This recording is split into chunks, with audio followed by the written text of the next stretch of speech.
you think that Truman has never come close to discovering the true nature of his world until now? We accept the reality of the world with which we're presented.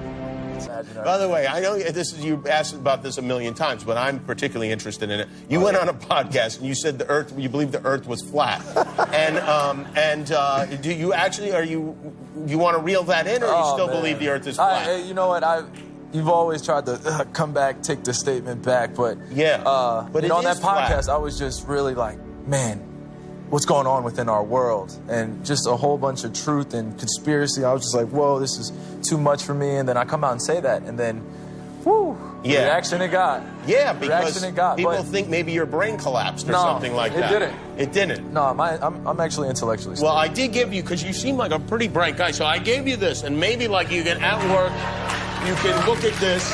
This is a gift for you. That's one of a kind there. And you can just ponder the potential realities of the world and its possible roundness. Yeah, spinning. Spinning. Just spinning. Try to work that into the game on Sunday. It's great to see you, Kyrie.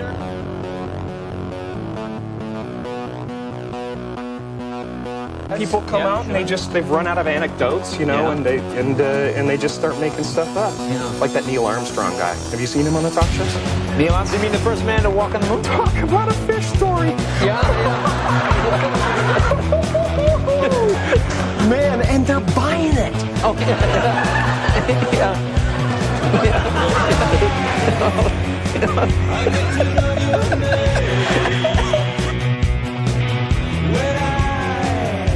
It's possible roundness. Spinning. Spinning. Just spinning. Try to work that into the game on Sunday.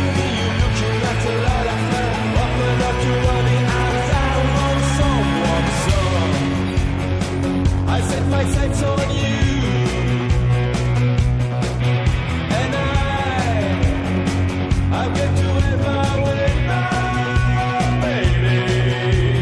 All I know is that to me you're looking like you're having fun, open up to loving and watch out. Here I come, you spin me right, wrong, baby, right, wrong, like a record, baby, right, wrong, wrong, wrong.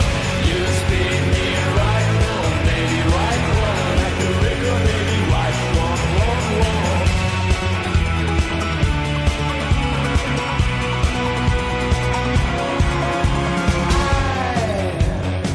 I get to be your friend, oh baby, and you like to move a little bit closer. All I know is that to me you look like a lot of fun. Open up your arms, watch out, and here I come. You spin me right, wrong, baby, right, wrong, like a record, baby, right, wrong, wrong, wrong. You spin me right, wrong, baby. We must find the woman.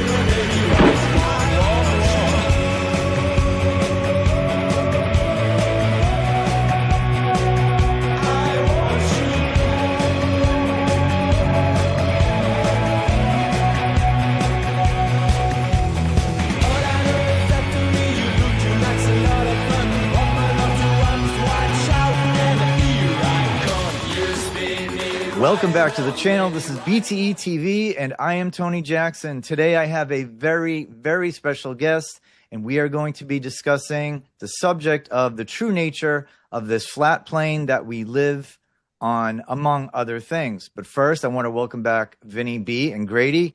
Guys, thank you both for being here.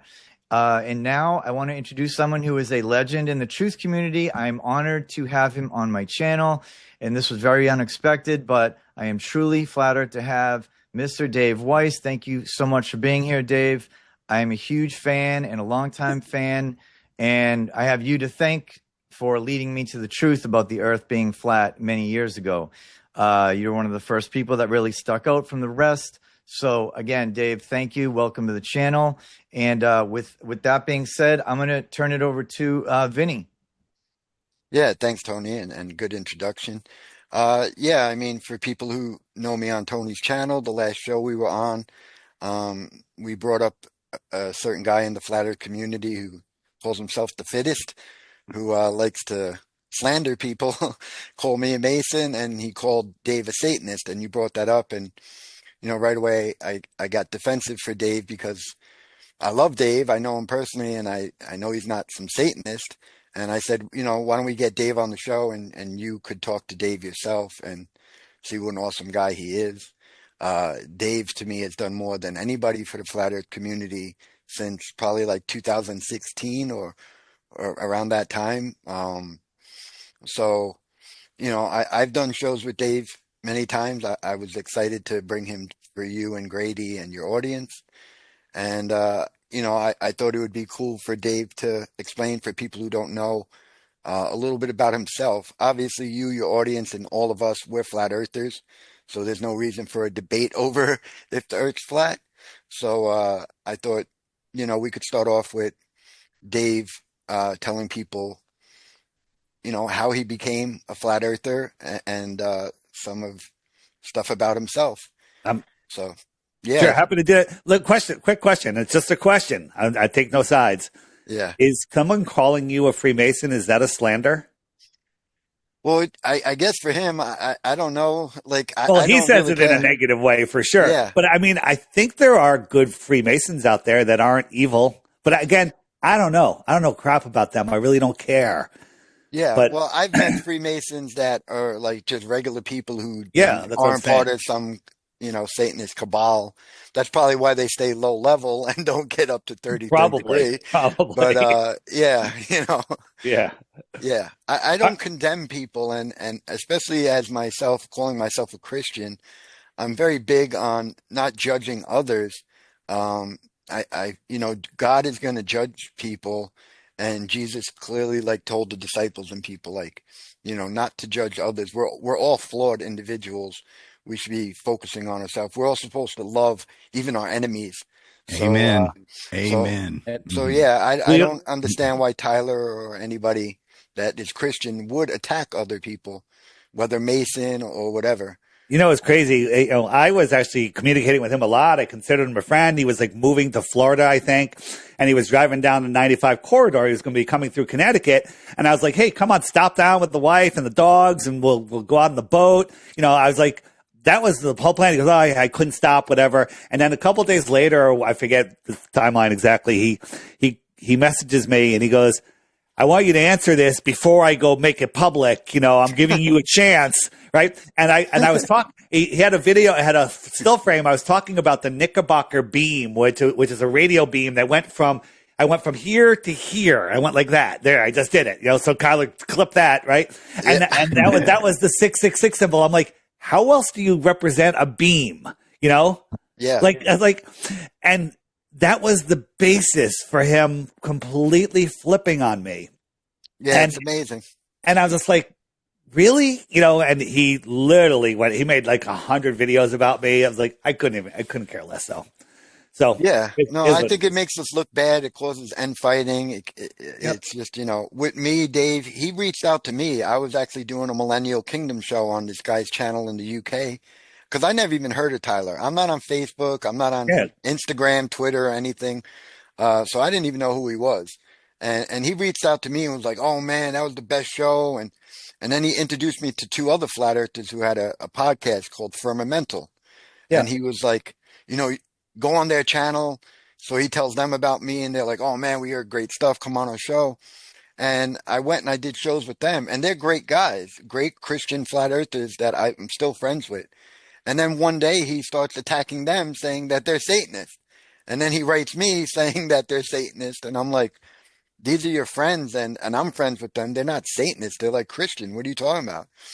And then he attacked me and said that I am a Freemason. And I said, "You are a full retard." And I just, I've had my beef with him since then. So we can only speculate what happens to him. A lot of people jump down, "Oh, he's an agent. He's pushed by the algorithm. He's paid." I don't believe any of that crap. I believe that most of the people that do this stupid shit are possessed by evil spirits. Okay. That's my belief, right? That they literally have demon possession, and there is a coordination between demons. Now, this sounds a little wild, especially if you don't believe in demons. If you don't believe in demons, fast forward. That there's a guy named Jerry Marzinski. Have you ever hear of him? He's a psychiatrist that was working in insane asylum, and he was assigned to the schizophrenic population, schizophrenia, where there's, hearing voices in their heads. And all the other doctors, it was either, you're still hearing voices? Okay, more medication, more shock therapy. That's all it was. Medication, shock therapy. So he started questioning them about the voices and asking questions and everything. And he found out that their hallucinations were actually very organized and not crazy, and they were all synchronized. Patients in different wards that never have any contact with each other were having synchronized hallucinations. Like the same type of negative messages were coming in. And one patient said, "Hey, when I heard the voices, I read this verse out of the Bible, and the voices freak out and leave." And so he printed out that verse and gave it to all the other patients and just said, "When you hear the voices, read this. And never said, they didn't tell them anything else. And they all had the exact same experience. All right. So, and I've noticed on TikTok lives, if you listen to Angels of Light or other people that invite Globers up to present their glow proof, different days, all of them are on the same, they all have the same tack. They're all going after, insulting him, or they're all, they all use, they switch tacks, but in unison. It's bizarre. So I think that, and to say someone's demon possessed, we all have little demons that get in and out of us. But the more connected and grounded you are, especially, the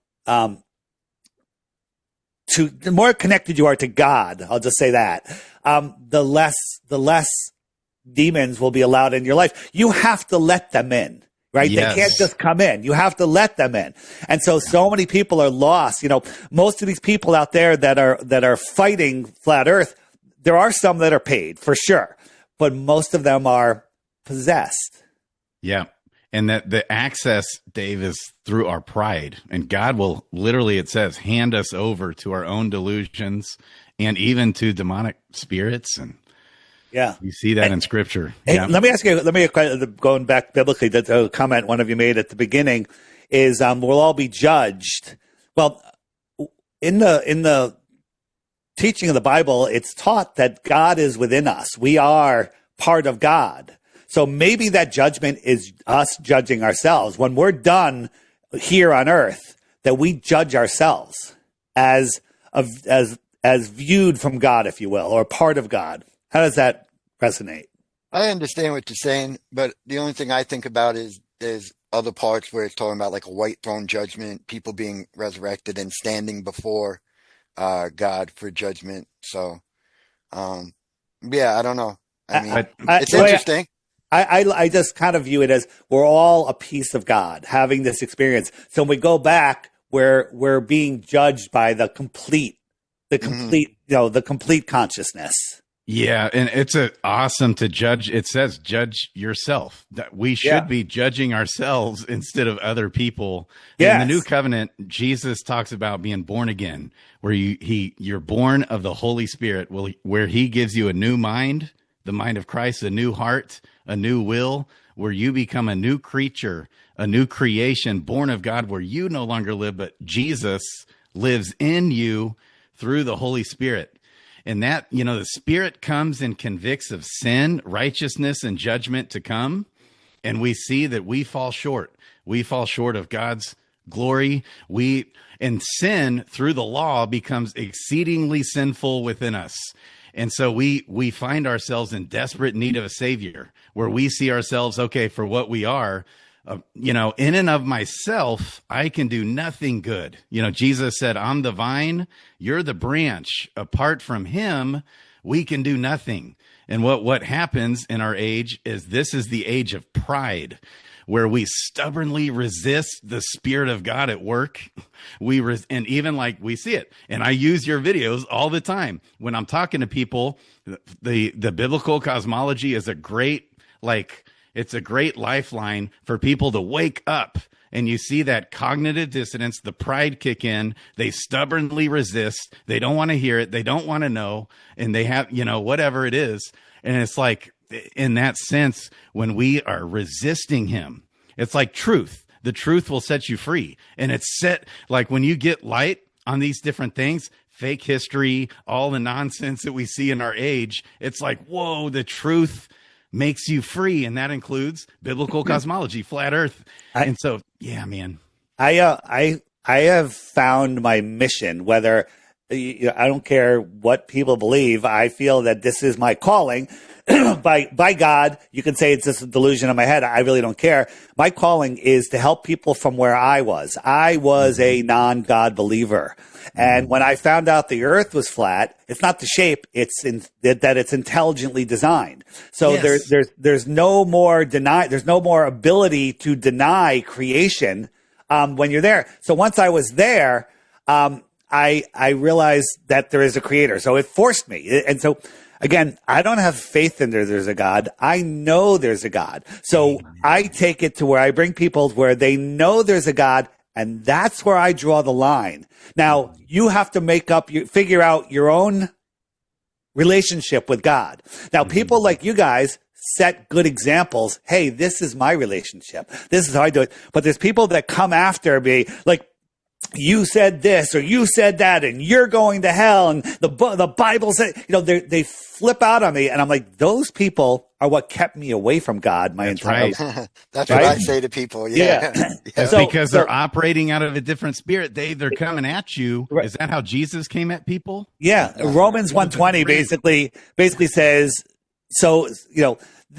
it basically says, once you see my creation, you can no longer deny my existence. So once I saw that the earth is intelligently designed, I could no longer deny. There's no more faith involved.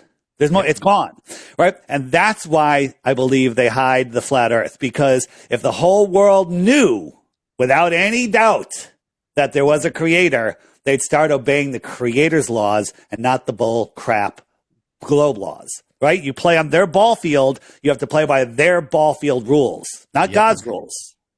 Well said. I mean, to me, there's you'll hear those comments like, well, what does it matter, the flat earth?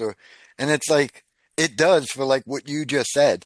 And me, myself, Dave, just like you, I mean, I never considered myself an atheist. I believed in a higher power, but I didn't really know what. Same.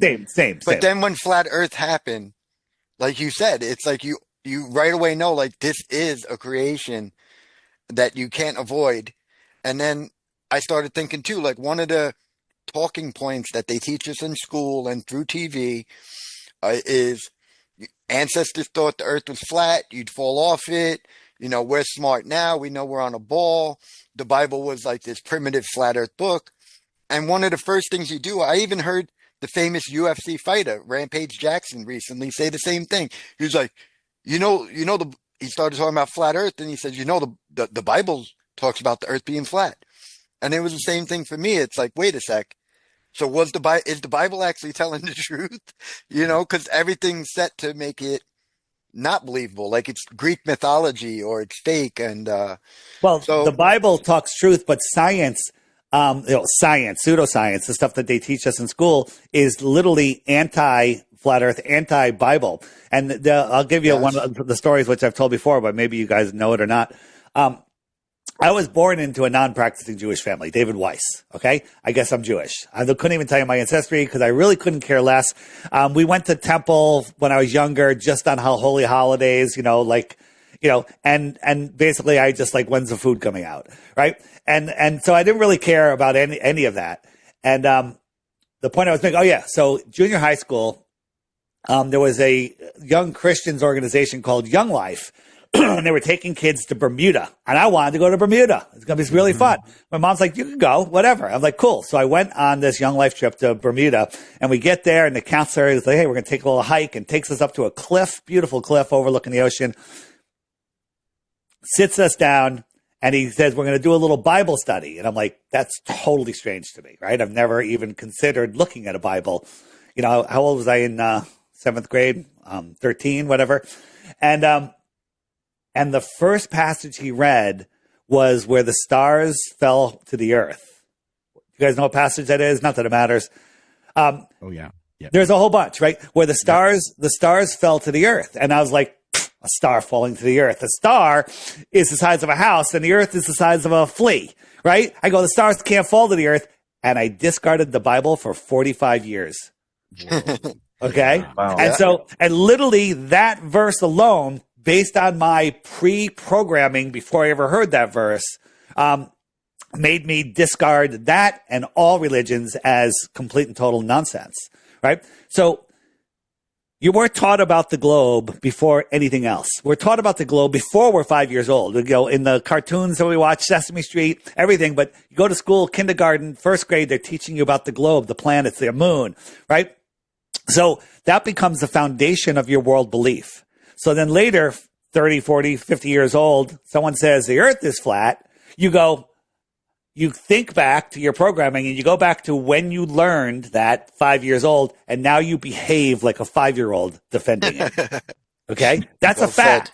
That's a fact. Imagine, in college, let's say you learned about, I don't know, whatever topic in college, and you mastered it. You did a couple years on it in college, and then 20 years later, 30 years later, somebody challenges you and tells you the opposite. You immediately revert to that, 19, 20, 21-year-old person that learned it, and you're arguing from there. Flat Earth, you turn into a 5-year-old. That's a great point. That's a great point. Well said. Yeah, it's a fact. Yeah, so that's why I think it is so important, this topic. And I think it brings people back to the creator. And so for people who keep saying, like, what does it matter? It matters a lot. And why it means so much to us. I want to throw in this one thing. I think that the creation side, the salvation side, the understanding God side is huge in Flat Earth. Huge. But you don't need it to be a Flat Earther, because if I had gotten into Flat Earth and said, oh, these are Christians that think the earth is flat and they're quoting Bible verses, I probably would have ran the other way. Mm-hmm. Right? So the Bible means nothing to a non-Bible believer. It means everything to a Bible believer, right? So science means real science is good for everybody. So I like to start with the science and then hit them on the head with the Bible, right? Yeah. If you start with the science, there's no denying it. There's no denying it. And the thing is, people are like, we got to do this task, we got to do that. They're all done. We've done it all. Okay? We've done it all. The only thing Globers have at this point is empty claims. There are no proofs of flat Earth. Well, that's the opposite of the truth. There's only proofs of flat Earth, right? Right, right. Flat Earth has been debunked 1 million times. It's never been debunked. Okay? Right? Everything they say it with authority. They say it empty claim. They assume the globe. They do everything. And none of it makes any sense. So our job, I think, is to just spread the awareness. People are like, well, what about experiments? I've got experiments. Go on my app, go to the more resources page, scroll down, and here is the experiment section. Boom. All the experiments, they've all been done for you. Watch them, then go out and recreate them yourselves. They're all there, right? Yeah. Thousands of hours. Thousands of hours and dollars and everything. And Dave, isn't it true that Flat Earth won in a court of law too? Twice. Right? Yeah. Zen Garcia. He had a challenge. Yeah. And so I offer 3 Bitcoins for 1 globe proof. I get nothing but insults and nonsense and everything. Matter of fact, check this out. This was I just did the Dropping Bombs with Brad Lee. You know that podcast? Mm-hmm. So it's a huge podcast, right? And Brad's like, let me have you on, right? Because he was like, this is really interesting. And that was that's been out for a while. And just the other day, he texted me. He's like, Dave, I'm sitting with this guy who wants the Bitcoin. He is a pilot. He said the earth is round and he can prove it. He wants to know when he flies from North Dakota to Vegas, he takes off at 223 degrees and ends up landing on autopilot at 215 degrees. Why, if the earth is flat, would the 223 degrees, why wouldn't it be 223 the whole time? And I said to him, I said, I'm going to put together a few slides for you to show you that this guy is brainwashed and has never thought critically about what he does. And so this is what I sent him. So here's our flat Earth, and here's our false compass, right? North is in the center. How can north be? How come these are all different directions away from north, right? East, is that really east? Is that west? North is in the center. Right? This is the real compass. North is in the center. If the 4 of us were at the North Pole, let's say there was a pole there, and we all put our backs to the pole, so we're facing in 4 different directions, we're all facing south. Yep. And if we started walking away from each other, we'd all be walking south. Now, that's not exclusive to a globe. It's the same on a flat Earth, right? A flat Earth, we'd all walk out. On a globe, we'd all walk down and we'd all meet at the South Pole. We'd all walk down. We'd all meet at the South Pole, right? No one's ever done that. So there we go. I said, all right, east and west are not straight lines on a flat Earth or a globe Earth. Only north-south lines are straight lines. So all of these straight lines go from north to south. These are all north-south lines, and they're straight. On a globe, they're curved but straight, right? That's where, globers are curved but straight. Level, horizontal is not level. I don't know. So you got that. So I said, right, west is a circle, right? You go west, you follow your compass 270 degrees west. It brings you all the way around, right? If you were on a car on a 1,000-mile perfectly circular racetrack, you would think you were driving straight. You wouldn't notice the micro turns to the right that you would be making, right? Right. You wouldn't even notice. At 100 miles, you wouldn't even notice. 1,000 miles, 2,000, 5,000, right? So out 20,000 miles, whatever it is, right? You would think you were driving straight. So you can fly west and the compass keeps turning, right? Because north-south have to point towards the center, north, right? Mm-hmm. North. So the compass has to turn. Now, by the way, while I'm doing this out, I knew it was going to work out perfectly. I wasn't even sure exactly where North Dakota and Vegas were in relation to each other.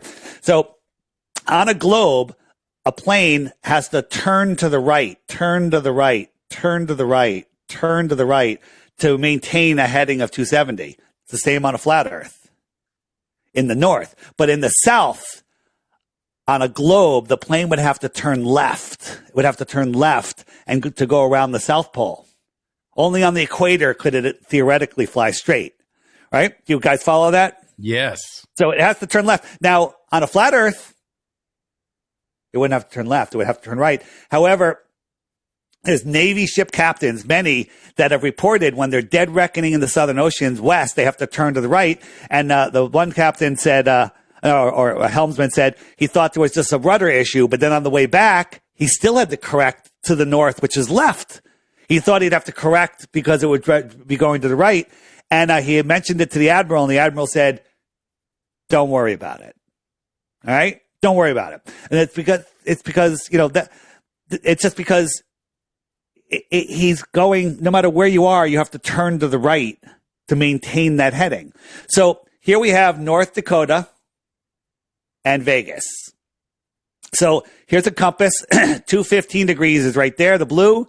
223 is right here. So I've got the compass lined up with the latitude here. So 223 is right here. And I've got this compass where I had to turn it clockwise a little bit. See how it's turned compared to this one? Because it's on its latitude line because the compass has to point towards the center. And so this is 223 degrees or 215 degrees. Now if I draw a line between the two of them, it's the same direction. So as the plane's flying, takes off at 223, straight line, 222, 21, 20, 19, 18, 17, 16, 15. That's why it changes. But guess what? That doesn't prove the Earth is flat because it's the same on a globe. It's only in the south that you can prove it. But I'm just showing that this pilot never even thought about this. That's so good. Interesting. That's so good. I love it. Yeah. So, Vinny, do you want to talk about this this new model that? Well, it's not new. It's actually what I started off believing. Okay. But yeah, I mean, if what he's saying about the South, that does back up what he's saying about the circle dish. The thing I wanted to ask you, Dave, is obviously we could bring up the final experiment. I know that's been a big thing for the flat Earth community. Sure. I'm sure Grady and Tony have questions about Jaron. Gladly to answer. Happy to answer. Now, to me, I just want to throw this out there real quick. We could go back to it later or talk about it now, but I understand the 24-hour sun in the South where I thought that this was possible and that would be a problem, but I see the majority don't believe it, and there's issues with the final experiment. So another point that is at the equator, it's my understanding, and maybe I'm wrong, maybe you could correct me or on this, but people say at the equator when they're looking up at the star trails, they're going in straight lines, which They appear to. Yeah, so to me that could be a problem too for the circle dish where they're not curving.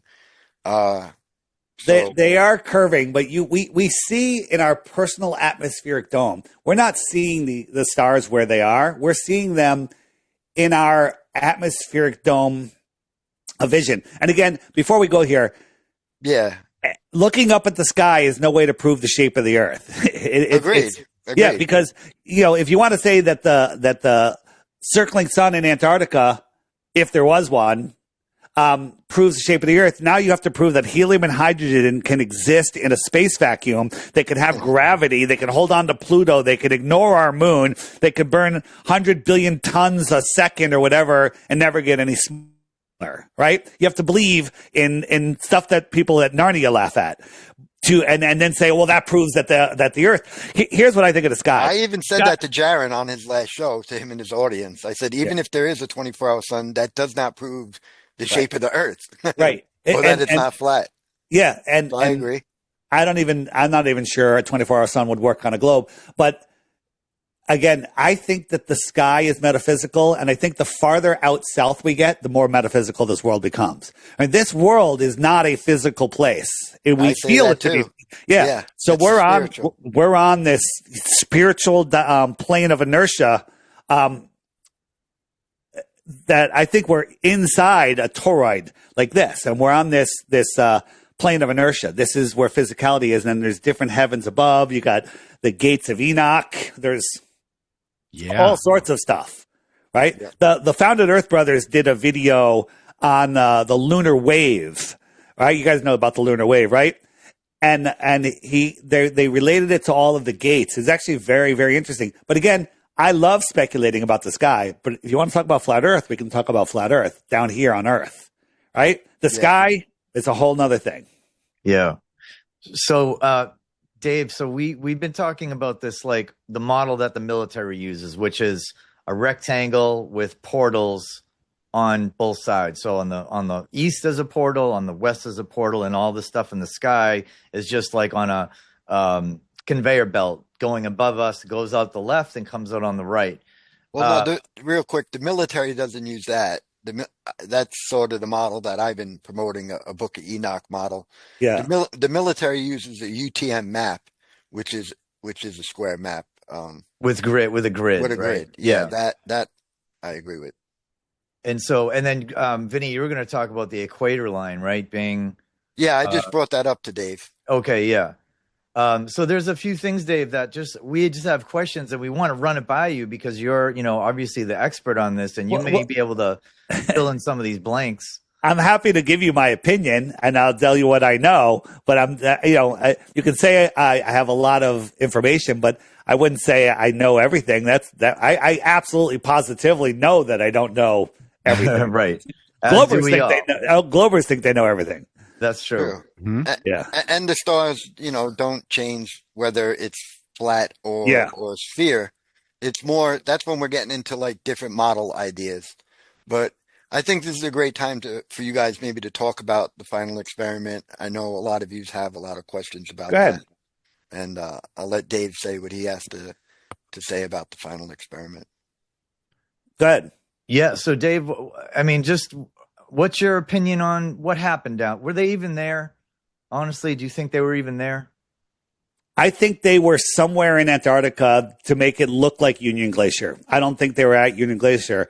I don't think anybody was paid off. I think it's much deeper than that. This is just my opinion. I have no other information. When those guys were going, a lot of people were behind them going, you know what? We got two good guys going. I said that. I said, we have our two best guys going. Austin, amazing, right? But my opinion on that, it's totally has changed. Something happened down there. I mean, Jaron said to several of us, we're like, what if they threaten you? What if this? What if that? You don't know what's going to happen. And he goes, if I come back and say McToon and Fight the Fat Shirt and Simon Dan are great guys and start doing podcasts with them and say that the moon landing's real, you can know that I've been compromised. That's exactly what he's doing. Okay. Yeah. So maybe that's a call out for help, or maybe the person that we knew at Jaren is gone, and there's something else occupying that vessel. Because you look at him on all his podcasts, he's got his hat down like this. You don't see his eyes. He won't look. His face looks different. I don't know what's going on. I don't know what's going on. I don't know. I don't know what's going on with him. But I'll go out on a limb and say, I doubt he got paid off a penny, because paying someone off is the worst way to control somebody. There's way better ways. Yeah, like silencing people. That's just my opinion. There's so much stuff going on in Antarctica. The whistleblower from Eric, somebody from Lockheed Martin, said there's technology in Antarctica that the human mind can't even conceive of, something similar to that. You can't even fathom it, right? And there's people like Darius J. Wright that have done OBEs, out of body experiences in Antarctica, and some of the stuff that he talks about, he's seen, he won't even put on a podcast. He told me some stuff. It's wild. It's wild. But again, it's hearsay. I just heard it from a guy that says he travels out of his body. He could just be a raving lunatic, right? It all rings true to me. So I try not to talk about that. Go ahead. I just want to real quick. And what about Witsit? Because I know I've always had Jaren, but Witsit I have worked with, and like you said, I thought he was a great guy. Super smart. What have you interacted with him since he came back? Or yeah, a little bit. So I have lots of thoughts in my head, which I'm going to kind of keep to myself. But I was at a conference with him after TFE in Dallas, and he did a presentation like no other presentation he's ever done before. Disorganized and horrible. Okay? Disorganized. So that's unlike him. Yeah. Unlike him. He ghosts me, but he ghosts a lot of people. That could just be him. He's having, some family issues, which are pretty much public now, but if you want to know, figure it out yourself. And so, and financial issues. So that might be the reason he's gone. Everyone's speculating, the movie's going to come out and he's going to flip in the movie. He's a paid agent. I don't believe any of that. Right now, I don't know what's going on with him. It's interesting. No, I'm not going to say it.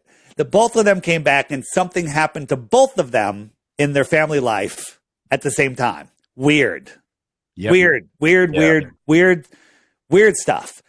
And so, I can't stand to listen to Jaren, but if you do listen to him, his arguments are horrible. They're just horrible. Yeah, like Home Depot and all. Yeah, it's just so. That's actually one of his better arguments. Okay, because you could actually steelman that a little bit, right? But his arguments are just horrible, right? And if you remember his old stuff, which he took all off the internet, but we have copies of everything.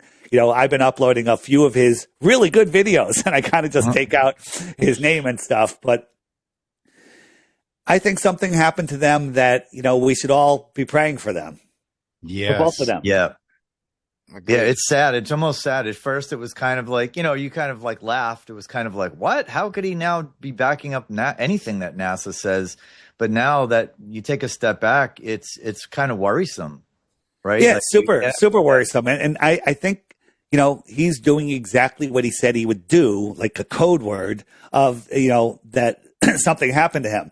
And people can't fathom. I can give you a scenario right now, Vinny, where you would do exactly what Jaren's doing. I can give you a scenario where you would do it. But here's the thing. You wouldn't let yourself get in that situation. Here's another thing. Thank God I had the foresight to not go. to sense this. Like from his first email, I'm like, no, there's something huge behind this. Just from his first email announcing it. Then he emailed me again. And I was like, just tell me the experiment. You have to wait. And I was like, never email me again. I don't work with demons. Right. And that's it. And I'm not off on that. I'm not off on that at all. I mean, if you look at it, you saw my expose on Will Duffy, right? How he's a financial criminal and how he's got all these charges against him, $1 million in fines, possible jail time. But all he cares about is settling this debate. Come on. Yeah. It's so stupid. I'll give you the link. Link it below this video. Anybody watching this that thinks that, Will Duffy, the guy that allegedly organized this trip, only cares about settling the debate, watch my 7-minute video on Will Duffy. And then you'll be like, nope, this is complete and total constructed nonsense. This is how I look at it. NASA, in my opinion, is the World Intelligence Agency above everything else, right? NASA was behind TFE. This was a big operation, multi-years in planning. It's as important as the fake moon landing, but way easier to pull off. The moon landing had to do it in front of the whole world. This, you only have to do in a little hidden area, no observers, all sorts of stuff. Yeah. Yeah. And, yeah, good. And the actual experiment, what experiment? I saw what experiment? What is the experiment? What is the independent variable? What is the experiment? They had an observation. They saw light in the sky and they speculated that it meant that the Earth is a globe, even though we measured the Earth and it's no curvature. Yeah. And even if I went down there myself and I saw what they saw, that wouldn't convince me of anything. I would just be like, okay, well then we got to figure out what's going on with the sun. Like if anything, it's a sun.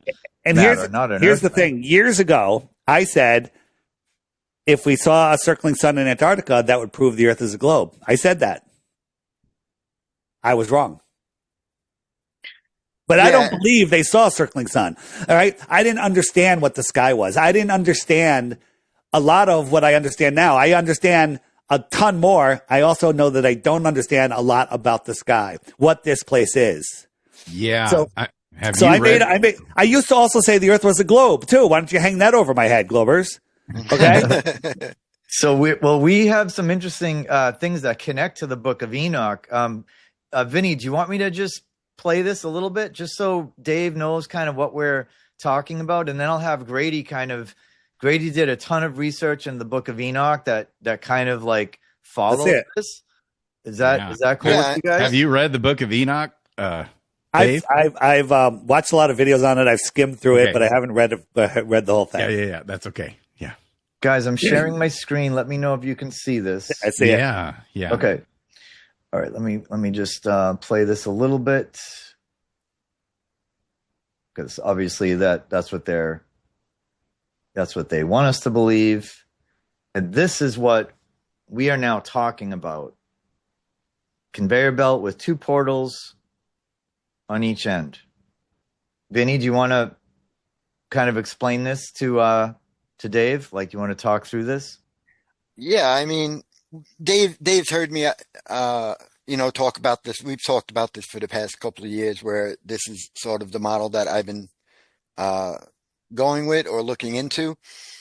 But yeah, Enoch is talking about basically the sun, the moon, and the stars coming out of these eastern portals and set in the western portals. And it's almost like Pac-Man, or the scene in the Matrix where they're running out the left and he pops out on the right. It's almost like a space loop, where to me it backs up to what you were saying, and how I also say, like, this place is more supernatural and spiritual, and it's kind of freaky. What's actually going on in the sky is pretty supernatural.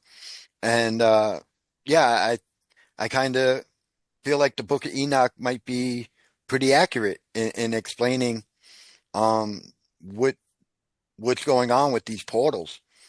And I would see how those portals could work on a flat circle Earth. I mean, one of the things that, again, I haven't experienced it firsthand is, ships captains in the South always have to correct to the North when they're going. I think that causes a slight issue on your on that projection. What I'm seeing there is a projection. It's just another way of viewing the map. I don't think we're in opposition to each other. It's like we're trying to figure it out, and I appreciate the work on this theory. I mean, the way I see it is the sun circles around, it's spiraling in and out, and there's certain times certain transitions where the sun takes a big jump. So yes, I was that could be sort of like a portal. So I was in Mexico on the water for the last 3 months. Okay. And I'd watch the sunrise every morning, and every morning I could see it moving a tiny bit to the left. every morning, right? It started out way over here, and then, you know, now it's over here. But there was like, there's a buoy, there's a long pier and stuff. And so I knew exactly where it was going to come up every day, except at one day it jumped. I was like, did I not see the sunrise? Like, what happened? It's like 3 weeks later or something. That's what happened to me years ago. There's a big jump. Mm-hmm. So that's when I started thinking about Enoch. Yeah, but that's me in the same position every day. I'm not going anywhere. I'm not traveling. The sun traveled. So the sun is circling above us, going through these portals. And the portal, the portal doesn't necessarily have to be right in front of me. It could have jumped onto another track and then come around. I'm like, whoa, that's not where it was yesterday. It's way off. Yes. You know, you would think that if it's spiraling in and out without portals, it would be very smooth. It would be perfectly increments, 1 degree a day or whatever it is. You know. Yeah. Or just like they say with the ball. But it jumped. Yeah. It jumped like 3 or 4 or 5 degrees, or whatever. I didn't measure it. And I thought it was fascinating. Yeah, so that's what got me. And also the moon jumping. The moon jumps even more, where I'm sure you've seen, like, sometimes the moon will be in front of the sun for a while, you know, a couple weeks. And then again, one day, the next day, it's completely behind the sun, southern part of the sky, dramatic jump in one day. You want to show me what you're going to show there, and then I'll show you how that works. Go ahead. Okay. Oh, well, okay. Real quick. Yeah. Just last week, Tony put out a video with Vinny and they were talking through this. And I'm like with you, Dave, I've always kind of like your model. I'm still trying to work this out. But when Vinny showed this, I was like, oh man, that really reminds me of Enoch. And it's a long chapter, like right in the middle of Enoch. He goes through a whole bunch of stuff. This is on this. It's like page 77 and chapter 2, the luminaries. The book of the courses of the luminaries of the heaven, the relations of each according to their classes, their dominion, their seasons. And he just gets way into it here. This is the first law of the luminaries. The luminary, the sun, has its rising in the eastern parts of the heaven and its setting in the western portals of the heaven. And it talks about portals like crazy. And so I saw 6 portals in which the sun rises, 6 portals in which the sun sets and the moon rises and sets in these portals, the leaders of the stars in whom they lead, 6 in the east, 6 in the west, and the following each other in corresponding order, many windows to the right and left of these portals. It's so interesting. And I think that's also like where Dave was saying how it, like, little by little, it's incrementally going. And I think those are the windows. Yeah. Right. And then the portal is the big jumps, where there's 6 portals are the 6 big jumps that happen during the year. And I think the windows are the incremental little small movements. But what's interesting, I just want to mention that Enoch is mentioning an east and a west. Yes. Right, Yep. which is not on the circular dish model. I just wanted to point that out. That I just saw that now, and I'm like, wow, that's interesting. Well, that's something I brought up where, to me, Dave, I feel like you said earlier, where the north is the center, south is everything away, west and east are directions. But with this type of model, it's geographical locations. Like there's an east and there's a west. Yeah. As geographical locations. So that's something a little bit different that Let me show you. Let me show you here. Yeah, go ahead. Here, I'm going to stop share. Okay, go ahead. So this is the Tropic of Capricorn and this is the Tropic of Cancer. The sun travels in between these tropics. If I jump forward each month, it'll move. It'll jump. So there's kind of the portal. Whoops, I don't mean to do that. It's kind of the portal jump. It goes into June, July, August. So it's got 6 stops in and out. So there's your 6 portals. Exactly. Right? There's your 6 portals. Now the sun is, all right, let me go back to today.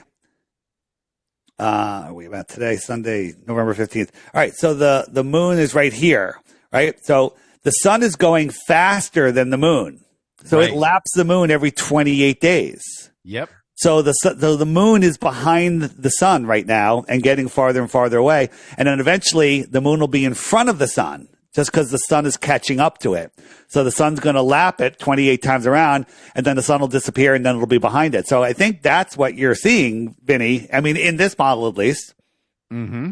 So there's your full moon when they're opposed to each other. Go ahead. Well, that was the thing is that it wasn't gradual. It was almost like, here's the sun and the moon, basically the same spot for weeks or whatever. And then one day, the next day, it's like jumped completely far behind the sun in like the southern part of the sky. Like it was a dramatic jump in just one day. And that's when I was like, well, if it was like something like this, somewhere on the flat plane, people would see it passing. You know what I mean? But nobody did. Well, you won't really see the moon passing because when there's a new moon, there's no moon. The moon's not there. It's gone. True. Right? But yeah, it felt more supernatural, like we were talking about, almost unexplainable. And the only thing that I could think of again is that it was in a set position that I was seeing for a couple weeks, and then it went through one of these portals and was now in a different one. You know, if the portals are at a certain time of each month, the moon phases at that portal will change. It could be a crescent moon, it could be a half moon, it could be a full moon at that portal time. So it'll change. So maybe when the crescent moon is close, the crescent moon is always close to the sun. If a portal happens at that time, it'll jump to the other side of the sun. Right? You'll only see that jump when it's happened, when the crescent moon is right near the portal. That makes perfect sense. But it works on both of our models. Yeah, I agree. I've seen someone who did a Book of Enoch model based on a circle dish. So, you know, I agree with you that it could work on both models. It's so interesting. Yeah, the Book of Enoch is, I've always wondered, I kind of always had it on the shelf. Like, and they don't teach the Book of Enoch in churches, right? No, not anymore. It's like a big thing, especially the Protestants. They seem to like hate it the most. But yeah, but I point out like the Ethiopian Bible still to this day has the Book of Enoch in it. That's right. The King James and a lot of stuff in the past had the Apocrypha, and some even had the Book of Enoch. I think it's more recently the Catholic Church. I got a question. Has got rid of it. Somebody sent me an email the other day yelling at me for my beliefs on Christianity and said that if I quote any Bible other than the King James Bible, I'm going to hell. Is that true? No, that's not true. It's not true. No. Are you sure? That's a lot of these Protestants. I know that's a Protestant who, and I've had to deal with people like that. And I just said, please stop emailing me. You're scaring people away. That's what I would have probably said too. It's a spell. It's a spell in our age, the King James only, and just the spirit they come at you with. It's not the spirit of God. I got another question. Yeah. Somebody I used to respect said that the Bible is God's word and man cannot change it. I see examples of the Bible being changed in every version. Is that not correct? Yeah, the translations have been messed with big time. So the Bible has been screwed with a million times over and sideways. The physical books, but the word of God, I think, always stands. I think that's what that means. The actual word of God. The word of God stands, but where do you get the word of God? You get it from a book that a man made. The original translations, people can go back to, and a lot of people do. It's like their life calling. They go back and they translate from the original manuscripts. Yeah. Mm-hmm. That makes sense. Yep. But really, the word of God is Jesus. Jesus himself is the word of God. According to the Bible, it's Jesus and the Holy Spirit. You know what do you got? What's your take on organized religion from any angle?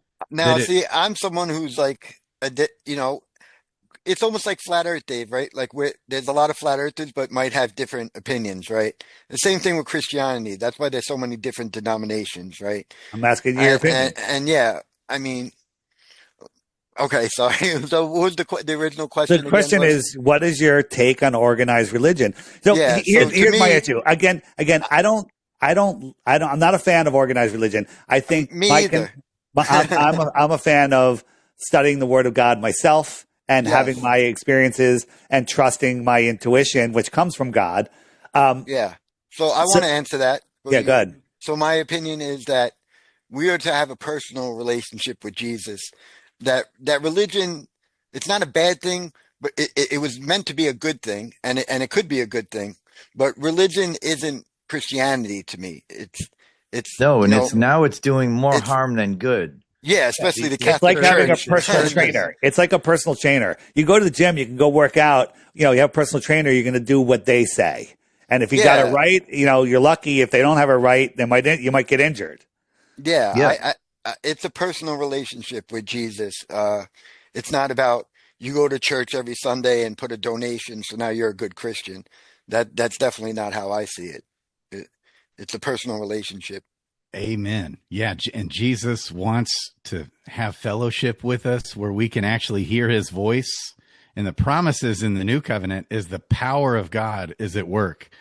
And Jesus is actually speaking to you, an actual living and active God who fellowships with you, where you meet him and actually fellowship with him. And he, the Holy Spirit, which is the word of God, will teach you all things and lead you into all truth. And what do we see today? We see the opposite. We see this is the age of 50,000 denominations. It's the age of division. It's the age of quarreling. People disagree about 50 million doctrines all day, every day. It's pride. So God resists the proud and he gives grace to the humble. Jesus said, unless you change and become like a little child, you will never enter the kingdom of heaven. And so when we humble ourselves like a child, Jesus will meet you and give us grace. Grace is the power of the Holy Spirit. Grace is not unmerited favor. Grace is not, the grace in Scripture. The grace of Jesus is the power of the Holy Spirit, where you actually hear his voice. And now because we empty ourselves, it's not us. The old covenant symbolizes us trying our best to follow God. Do your best. Tighten up those bootstraps. Don't lust. Tithe your money. Pray more. You need to pray more. You need to memorize that Bible. You need to try to obey God on your strength, your doing. Whereas in the new covenant, we die. We're crucified with Christ. We become born again. And he gives us a new heart, a new mind, and makes us a new creature, a new creation, born of God. And guess what? Here's how we know, Dave, here's how we know if someone's a Christian: by their love, by the way they love one another. And mercy, like the wisdom from heaven, is full of mercy. It's easy to entreat. It takes you right where you're at, just like Jesus. He was a friend of sinners. He wasn't some Pharisee who wouldn't have anything to do with people that disagreed with him. No, he didn't. It wasn't even about the doctrine. The cross of Christ is emptied of its power when our gospel becomes words. For the Apostle Paul in Scripture, the gospel is the power of God. The gospel is the power of God. And so Jesus, man, this is it. So what happened to me, my story here, Dave, and you did play a role in it. Okay. Oh, you played a little role where I was dead. I went 2 decades where I was a hardcore preacher. I was a Pharisee. I'm on Pharisees Anonymous, judging people, condemning people, putting heavy loads. But even though I didn't realize it, I didn't even realize it. I thought I was humble. I thought I was cool.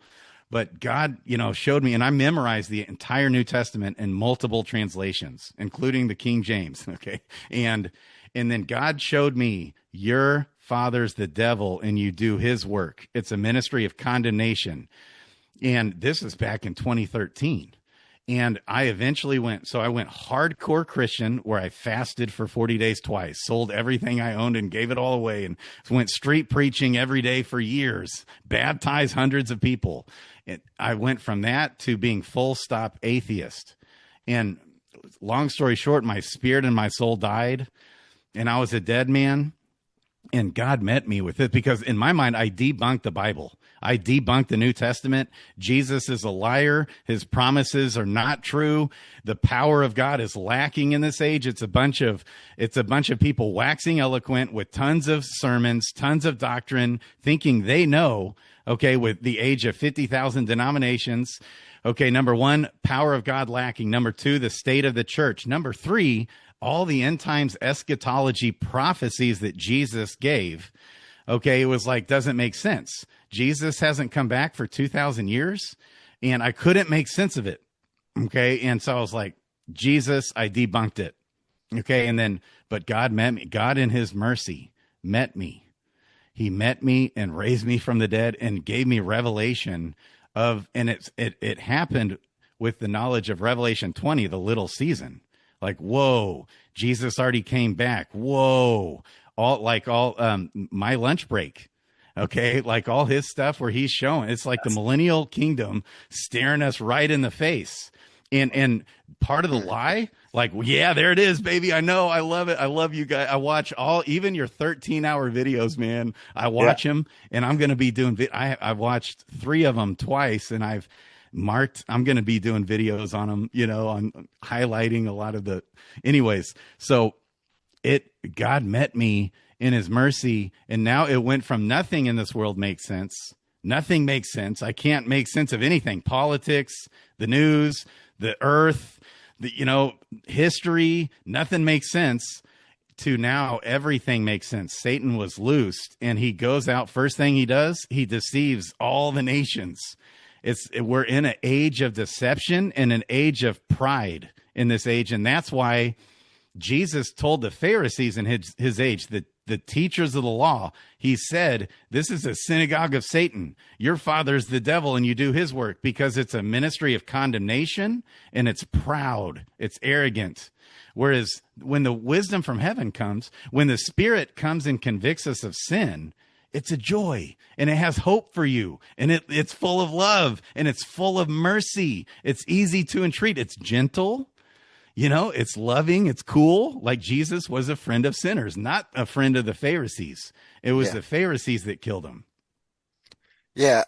Dave, I think, this is a good time maybe to explain to you, like, about us short season people. Yeah. So, cause we haven't even explained to Dave basically what we, Right. So But Dave, you always say, why the lie? It's the lie that matters. It's the lie that matters. Why the lie? Yeah. And to us, basically, like Grady, great job, man. That's why I like you so much. You're a very good Christian. But for a lot of us, it's gotten big where, people like my lunch break. Even before my lunch break had a channel, I was out going all over places, recording these buildings. And I realized a long time ago, the official story doesn't add up. And how it says founded. Why did these things say founded? How were people that are basically Amish, horse and buggy, building all this stuff? It's incredible. It's everywhere. Yeah, I can't even go outside anymore. Yeah, everywhere you look, you see this stuff. And, obviously Tartaria kind of blew up as the big thing. And Dave, you know me from the Killer Pre-show, like, one of the first shows I did almost like 4 or 5 years ago, I said, there's this Tartarian thing that's going to take off. I see it taking off. And I was right. And it's been such a big thing. Even that famous comedian recently, I just seen Tom Green from Canada. He did a special and he's talking about Tartaria. And I'm like, Tartaria is big, like flat earth. It made it to the mainstream. They're inseparable. And, but to me, I started to, there's also another thing called the Flamenco books, which I got to send you, Dave. I think you would love them. It was these Russian scientists. Yep. Like real hardcore scientists, mathematician awards, academics and all this stuff that a long time ago said that our timeline is all fake. And, history is fake. They're lying about all this stuff.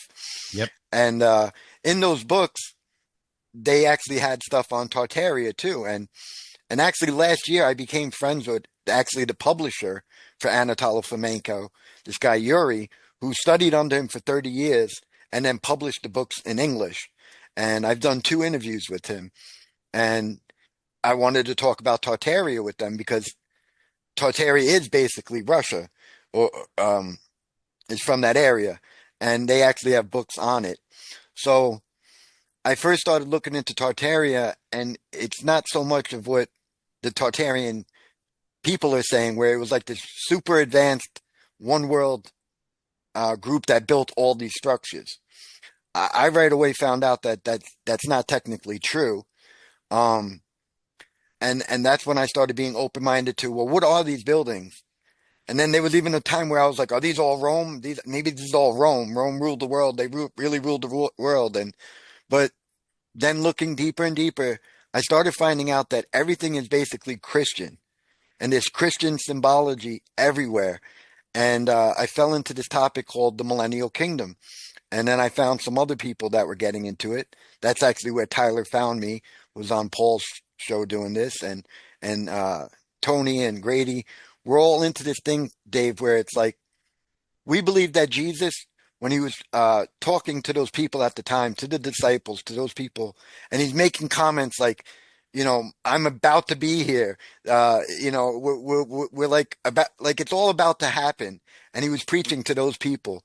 We don't believe that he was talking about, you're going to be waiting 2,000 years later for this event to happen, Armageddon and this and that. So it's almost like this thing called preterism, but we're not full preterist either. But it's like, we believe that 70 AD, the destruction of the temple, that Jesus came back, fulfilled prophecy. And the Bible talks about when this happens, a millennial kingdom is built where there's 1,000 years of this, Christ reign with the saints. Christ rules and reigns on earth for 1,000 years. And then after the 1,000 years, Dave, you're muted for a sec. I didn't hear what you said because you're muted, Dave. I said I like doing that once a show. So we believe that we're in the short season after the millennial kingdom. That's why we're called short season or millennial kingdom people. So is the short season starting now or ending now? Ending now. So there's a lot 2026, of similarities. 2027 is the turnover? Well, no. We think that it happened recently where, that's again up for debate. A lot of people want to go with 1776. I'm someone who, it's a lot of theories out there on when the actual date was that the devil was let loose. But yes, Dave, we think it's ending soon. I personally think it's ending in July, but that's just me.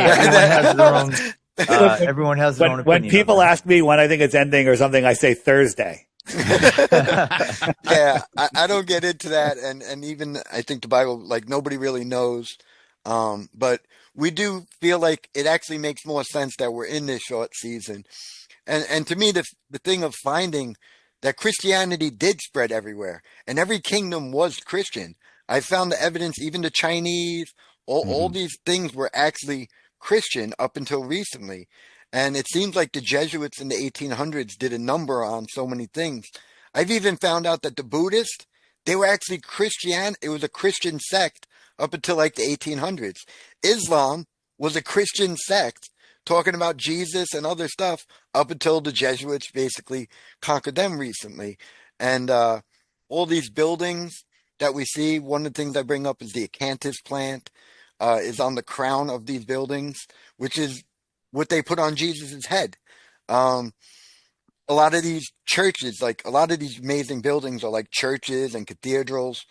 So we feel like recently the devil was let loose to deceive the nations. He doesn't have a lot of time. That's why it's so fast, right? We went from horse and buggy 100 years ago to what we are now with AI and this and that. And it actually makes more sense to us. And we feel like we have a lot of evidence that the millennial kingdom happened. All of the stuff that we have now, it's been around for a long time. You remember the movie Wag the Dog, right? Yes, I love that movie. And one of the and I was watching that movie 20 years ago, right? And it's like, we need a scene of a girl running out of burning buildings. Boom, with the Dorito bag. Yeah, we need a cat. And they're like, we don't have a cat. And he goes, let's give her a bag of Doritos and we'll swap it out. And I'm like, they can't do that. We now have free consumer-based software that can do that, okay? What did they have 20 years ago? It's better than what we have now. Yeah. So and that goes back to, the ISS. They showed the Caligula-looking woman doing the 20-minute tour of the whole station. Well, that could just be AI. I mean, looking at the technology, understanding, the arguments in 2014, 2015, when we show the fake images of Earth, they're like, they didn't have Photoshop, back when the moon landing was, right? They didn't have bullshit. They had Photoshop in the 1800s, right? Yep. They did. They did. 2001 Space Odyssey came out the year before the moon landing. And right? Stanley Kubrick. Did you know that Kubrick's movie came out the year before the moon landing? Google Earth used to be flat until 2008, where they added curvature. Yeah. I think it was 2008, somewhere around there. Crazy. It's over. The game is it's just we have to get the brainwashed people, brainwashed since they were 5 years old. We have to get them to lay down their egos and see the truth, because there are no atheist flat earthers. None. Zero. There's none. We could have different ideas. That's fine, but there are no atheist flat earthers. Right? And great point. It's the world would be uncontrollable by the elite. The governments would all fold and crumble if everybody knew the earth was flat, because they'd all know there's a creator and that the government is not our God. So, Dave, it sounds like you've heard of this, the little season. I'm on board theory. With it. I'm on board. Yeah. So that means that, I mean, if that's true, and we need someone awesome like you, Dave. You could do way more than any of us. Yeah, and I mean, even I know I've been doing a lot of research on it. I know Vinny has the 1560 Geneva Bible. In the original 1560 Geneva Bible, it said that all those prophecies came true, right in the footnotes. But now they've taken all that commentary out. So you go on Amazon, you try to buy an old Geneva Bible, it'll literally say without footnotes and commentary. Because back then, there was no question that Jesus told the truth. He said he was coming back soon to his disciples and their timeline, and he did. He came back, and he ruled on earth for 1,000 years. And it's like almost as much, if not more proof than flat earth, in my opinion, that the millennial kingdom already happened. I mean, believe me, I've tried to like debunk it myself, and it's like flat earth. Once you start looking into it, you really can't debunk it. No, you just find more evidence. Let me think about this. I buy into that. It makes sense to me. I would vote on it. I would say yes, but there's other people that know more about it than I do. I just go watch my lunch break, right? Go. Yeah. There's other people. There's what is the guy's name? The other Christian YouTuber, TikTok guy. He looks a little bit like you, Tony. What's his name? I did an interview with him. I can't remember his name right now. But he pushes it. He pushes it also, I think. Okay. Oh, Tyler? Yeah. Tyler Woods? No, not Tyler. Well, no, not him. Another Tyler. Tyler Woods is totally. He's a good buddy of mine now, and he came to Jesus through some of your videos, through the biblical cosmology. Yeah. Oh, and Dave, I just want to let you know, I was also an atheist. It was flat Earth that, like you, I said, oh, this means the Bible is real, and that means that the Bible is the only true thing. Everything else is fake, and that's literally what brought me back to being, ultimately to being Christian. It was learning that the earth is flat. And then when I found out they were trying to hide it, why would they hide that? What's the big deal? Because they want to hide evidence of a creator. And I went, and it all just rushed. It all just came to me and it all made sense. Like, that's it. Then now everything makes sense. Like Grady said, once you get hit with that truth, it's like now all the pieces fall into place and the cover up and the lies prove the truth, right? Proves the crime, which proves the truth. Mm-hmm. Agreed. Proves the truth, yeah. Yeah, and I came at it from a hardcore biblical Christian perspective that in my mind I had debunked the scriptures. And that's why where the little season comes in, it's kind of like the end of the rabbit hole. It explains why the lies. It's Satan was loose and has deceived us from our history. So another one, but besides Flamenco, is Gunnar Heinzen, who is a historian and an archaeologist. And he just destroys all the historical narratives and just proves that he wasn't even a Christian, and how they added tons of years to our timeline, how it got into all of our history as we're taught today went into the hands of the Jesuits and then was handed off to the Masons. And man, and then Tony and I have done a lot of videos with a guy named Adam who does these hagiographies and hundreds of thousands of historically documented writings of the millennial reign and Satan being loosed. And even the Geneva Bible says that Satan was loosed. Yeah. The guy's name was JT follows JC. Oh, yeah. He's a millennial reign guy, right? Oh, yeah. Okay, yeah. Mm-hmm. He's great. Yeah, I love him. Yeah, totally.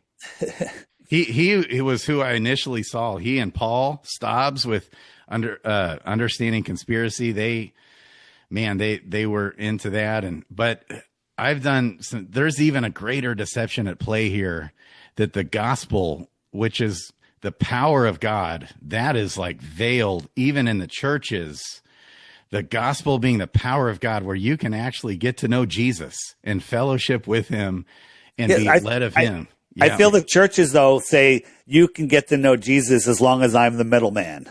Yeah, as long as I'm the middleman, right? They in the, I think it was 1776 or somewhere around there. They all got together and they removed the part of the Bible that says God is within you, and it says God is within you through the church. Now, help me out here again. The Vatican is evil, is it not? Yes. Yep. Totally. Pure evil. Now, the Vatican runs all of the Catholic churches in the world, right? Yep. So how are Catholic churches good? They used to be, right, Vinny? Yeah, I think Catholic the original might have been. Yeah, I think it might have been the original, but obviously, Dave, I'm sure everybody knows there's a big part of conspiracy people that love to say the Jews run the world and attack the Jews. And I've been someone, Dave, since like 2015, that's been obsessed with exposing the Jesuits and saying that the Catholic Church actually rules the world. The Jesuits are basically the Illuminati and have all the power. Yeah. So to me, I'm someone who's big into the Catholic Church being... Going back to being accused of being I'm a Freemason. I did a show with my friend PK in Australia on the Boston bombing, and we destructed it on Caravan to Midnight with John B. Wells, who used to be a big Coast to Coast DJ, and we blew his mind, just totally blew his mind. 2.5 hour show, right? At the end, he takes off his glasses. He goes, "You guys mind if I do a little ceremony in honor of you guys?" Like, okay, and he goes, on the name of the Caravan to Midnight, or I invoke you to Knights of the Caravan, of the Knights of the Caravan Table, whatever. It's the name of his radio show. And they took that as me being inducted into, to be a Jesuit or whatever, to be a Knight of the Round. It's like, and that's what Tyler based his hatred on me. Yeah. I saw that on Tyler's channel. It's incredible. And I have watched the whole video, watched the whole debunking we did. He basically just put us on his wall of fame with his little silly ceremony. And that's why, and so when Tyler did that, it caused a lot of damage, but I transmuted that all into positive, where people like, you're this and you're that, you're a shill because of this. Oh, FED, Flat Earth Dave. I'm like, oh yeah, my mom 62 years ago, she was genius. She goes, I better give him a D name because in 2014, the Flat Earth movement's going to start. He's going to lead it. And then we could do Revelation of the Method and he could be FED, right? Like what are these people thinking? So being the steelman, like I try to steelman their argument. I go, if you really want to, if you want to say that I'm a shill, you should lead with, he's a Jew and he's the only one making money in flat Earth. Okay? That's your best argument. That's your best argument.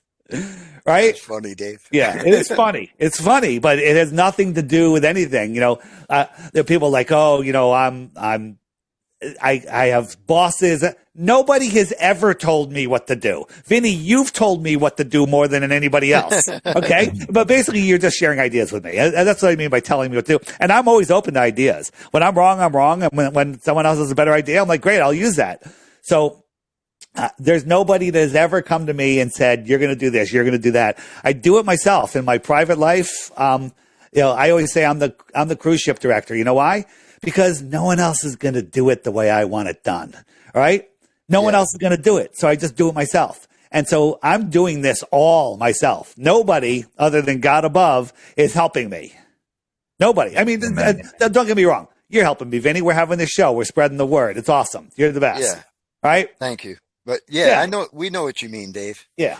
And you know, I think also, like, not everybody could do this, because you got to have like a tough skin. It's something I've talked about with Tony a lot about myself, where I could go on Kill a Priest and other things. You got to expect that you're going to get assaulted. You're going to deal with these, I call them full retards that, you know, right here, they're going to see the eye and I'm Illuminati, or whatever it is. I have brick walls, so I'm a Mason. Yeah. It's part of the territory. You know, you have a Jewish name, so you're part of the Cabal, I guess. So, you know, you have to have like this confidence and the strength in yourself, which obviously you have, or you wouldn't be able to do this. And I don't think a lot of people do have the stomach. Vinny, do you realize with your head blocking some of those bricks, there's 13 bricks, upright bricks behind you? I knew it. Yeah. I knew there was something about him. Illuminati, you know, perfect. Yeah. And there's a third of the top row showing, so there's another 3, right? But you have the 2 pillars on the side. The side, it's like 2 pillars. Those are Freemason pillars. Yeah. Jacob and Boaz. Like Trump's Board of Peace building that he wants to construct that has 2 massive pillars. No surprise. Yeah. But you also have to have some humility if you really want to find the truth. No one ever found the truth by just accepting what they already knew, right? You always have to kind of dig deeper, go further, be willing to admit that maybe you don't know everything. And that's kind of what my channel is all about. That's why we're talking about this with you, because for years I believed exactly what your model, Dave, and now I'm just like, hey, let's look at, maybe we have it right basically, but maybe there's a little different than what we believe. I think it's pretty damn right here. Anything beyond 60 degrees south, I think the whole model changes. I think the whole thing changes. From our point of view, from where we are on this plane of inertia, we see the sun do what the sun does. We see the sky do what the sky does. And the model is way better than the globe. That's an insult to the, to the model. But again, the sky is a whole nother thing. The ground is what we're talking about. The ground is level. It's non-rotating. And you're talking about, you have to have the humility. The 4 of us here, we are the most humble people in the world, and we've killed our ego. That's why we know we're better than everybody else.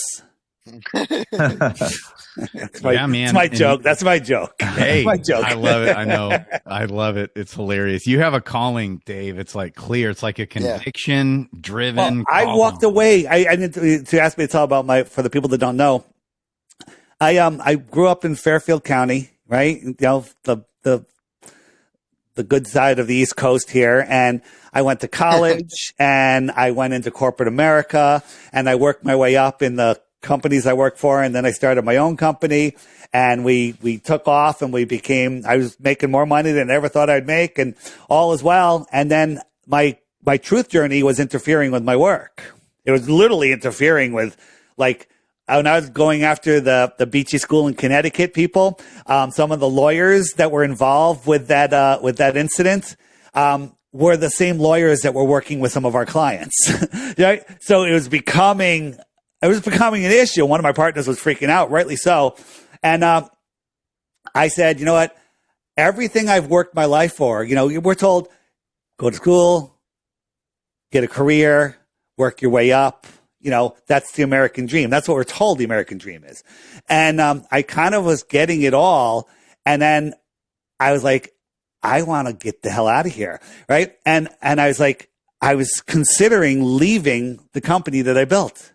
And I'm just like, that's crazy, right? That's just crazy. And I asked God for a sign. Right? Never asked God for a sign before, right? I asked God for a sign, and I got several signs within a day or two that blew my mind. I was like, leaving. And so I walk into the office after asking God for a sign, and my partner goes, hey, I was in the commercial solar power development business, and and residential jobs with 10, 20 panels versus a commercial job with 5,000 panels. You get paid by the panel, and they're both the same amount of work to get the job done as far as paperwork and everything. And he goes, oh, we're doing a residential job. I'm like, what for?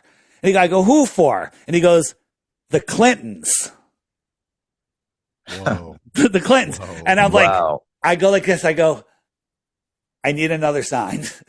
give me another sign, right? And then it's either later that day or the next day, my partner goes, so now we have these large commercial solar systems on these rooftops, and we have easements where we have control over the roof. We can basically do anything we want up there. And he goes, hey, on all the rooftops that we have easements on, we're doing a deal to put up 5G towers. I'm like, have another one? Like, I was like totally against that. And then, so then I went home, and I was the end of the month. I was paying my bills, and the app was just taken off, and the money came in from Apple. And I was like, all right, great. I was paying my bills, and I paid the last bill, and I had $1 left over. And that's when I was like, should I leave this amount of money for this amount of money? And then I was like, if I leave and I focus on this, I can grow the sales more and stuff. And, and most of the money I make on this thing goes right back into goes into the app, because I'm not here to sell apps. I'm here to wake people up. And a great tool is my app. It really is, because I made it for myself to have a tool to, when I'm talking to people out somewhere, I'm out having a drink or whatever. I could show them, look, the sun goes around like this, and I could show them images and all sorts of stuff. And I made it for that. But then it turned into this whole thing. It's now even a dating site. You know that? Yep. So there's already babies because of it. Flat Earth babies. They're flat Earth babies. Well, God bless you, Dave, for doing that. Walking away from all that. Not many people could do that, right? So here's the thing. We all like money. We all need money in this system, right? We all do like freedom, and freedom comes with having some financial ability to have that freedom, right? You want to go somewhere, you need some money. So I don't do it for the money. I do it because I'm waking people up. The money is a side effect. The money is the second thing, right? I don't do it for that. If I did it for the money, it probably wouldn't be so successful. I agree, and well said, Dave. And, to me, like even when I used to go on Killer Priest, I went on there the first time to talk about flat Earth. He brought it up to me, and of course I stood my ground, and there was debating his guys and going on. And I was also the Jesuit guy, but I'm more like, I feel like a handyman. And I'm like just involved in a lot of things. I work a regular job. And to me, I was like, let me get you who I think is the best. And that's when I was like, let me get you Dave Weiss to come on and do a Flat Earth show. Let me get you Johnny Cerrucci to talk about the Jesuits. And to me, there's like, we need people like you that it's just every day. I mean, and I have no problem like just promoting you as the Flat Earth guy, and I appreciate it. And I'm here to wake up new people. Now, don't get me wrong. Everyone has their own technique, and God bless everyone, right? Everyone keep doing what you're doing, but just wake up some people. Like Eric Dubay, he absolutely has never spoken to me, and he absolutely hates me. I don't know why. I don't know what it is. Yeah, really? It's crazy. It's crazy. Well, you remember I told you I did a show with him and he wouldn't air it, and it was because you mentioned me, right? And I promote, like, this is his book. This is his book. It's a great book. Everyone go order this book from Eric Dubay. It's on Amazon, Flat Earth FAQs. Put it on your coffee table. Anyone that picks it up you'll have, it's filled with Flat Earth stuff. Open any page and you'll turn someone into a Flat Earther. You know why I promote it? Because it's a good book, right? Yes. Yeah. It's a good book, right? So look, kid's book. I even have his kid's book here. Wow. Yeah. By the way, I'm the one that convinced him to make either his first book or make this into a kid's book, whatever. And that's a whole nother story. But he hates me. Where was I going with that story, though? About promoting each other. No. This is where I was going. And listen, I'm not really criticizing him because he's inspiring a lot of other flat earthers to go do things. But his videos go out and they go to flat earthers, right? I don't care about you guys, right? I love you guys, but I don't care about you. I care about the people that don't know the earth is flat. That's why I'll go on a podcast that has 1,000 subscribers on it, or I'll go on that because I'm waking up new people. Mm-hmm. Because once you wake up to this, sure, come learn more, but I'm done with you. Move on. I'm going to other people. So it's waking up people. Yeah, that's what I care about. Right? Dave, I'd rather do a podcast with 20 people listening that think flat Earth is the dumbest thing ever than 10,000 flat Earthers listening. Yeah, Dave, you were on David Rodriguez a couple years ago. A bunch of times. A whole bunch of times. And your first time on his show, I believe you convinced him the Earth was flat. Absolutely. But have you been in touch with him? Yeah, well, because he seemed to have shied away from it a little bit, but I think he just says he's not sure, right? Is that his? Right, because he has astronauts on that. Let me just pull up. He has astronauts on. He has that old astronaut guy that actually believes he went to the moon. Oh God. Yeah. There's one. I know I'm on it a whole bunch of times. I have there's a whole bunch of times, and he got pissed at me when Charlie Kirk psyop happened. Here we go. Mm-hmm. These are all the times I've been on with David, right? And because he's like friends with Kash Patel, or not friends, but he believes like Kash Patel is like a white hat or something, right? And he believes that Charlie Kirk was this great Christian. I mean, please check out my Charlie Kirk videos. You can find them on stoplookthink.com. I don't want to get into it on YouTube, but I was pointing out to him that he's missing the ball, and he's just like, stop. So he just doesn't want to look at things. There's people coming around. There's a lot of people that were huge Trump fans, trust the plan. And now they're coming around, SGT report. Actually, I'm going on with SGT report this week. Did I put it on my calendar? Shit. I think it's on Wednesday. What about Eddie Bravo? Have you ever? Eddie's fantastic. I've done many shows with him. Him and I were on InfoWars. The last time I was on InfoWars in studio with Eddie, it was their highest live broadcast ever in 25 years. Wow. Whoa. Highest viewed live broadcast ever. Now, there's two reasons. One, Flat Earth is awesome. Eddie's awesome. The other reason, besides me being awesome, is it was the Trump indictment day, the day Trump got indicted. So we had a lead-in. We were literally the sitcom after the Super Bowl. So we had a great lead-in and a great topic, and it was the highest. All the producers came running in. They're like, look at the numbers, right? And it was crazy. But Alex Jones, controlled, total moron. Mm-hmm. Yeah. In it for the money, promoted by the system. He claims he knows for a fact that we went to the moon, right? He said that on, I believe it was Joe Rogan's I never even heard that. Never heard that. Joe Rogan used to be the poster boy for we never went to the moon, and there's nothing you can say that will ever convince me. Then he goes on vacation. He has Neil deGrasse Tyson on, and he's like, oh, yeah, maybe we went to the moon. And he gets a $200 million contract. Weird. Just weird. Yep. Yeah. Yeah. I mean, Joe puts out some good content, but he's a gatekeeper for the truth of our world. Yeah. Yes. And it's all about hide. Again, it's not just that.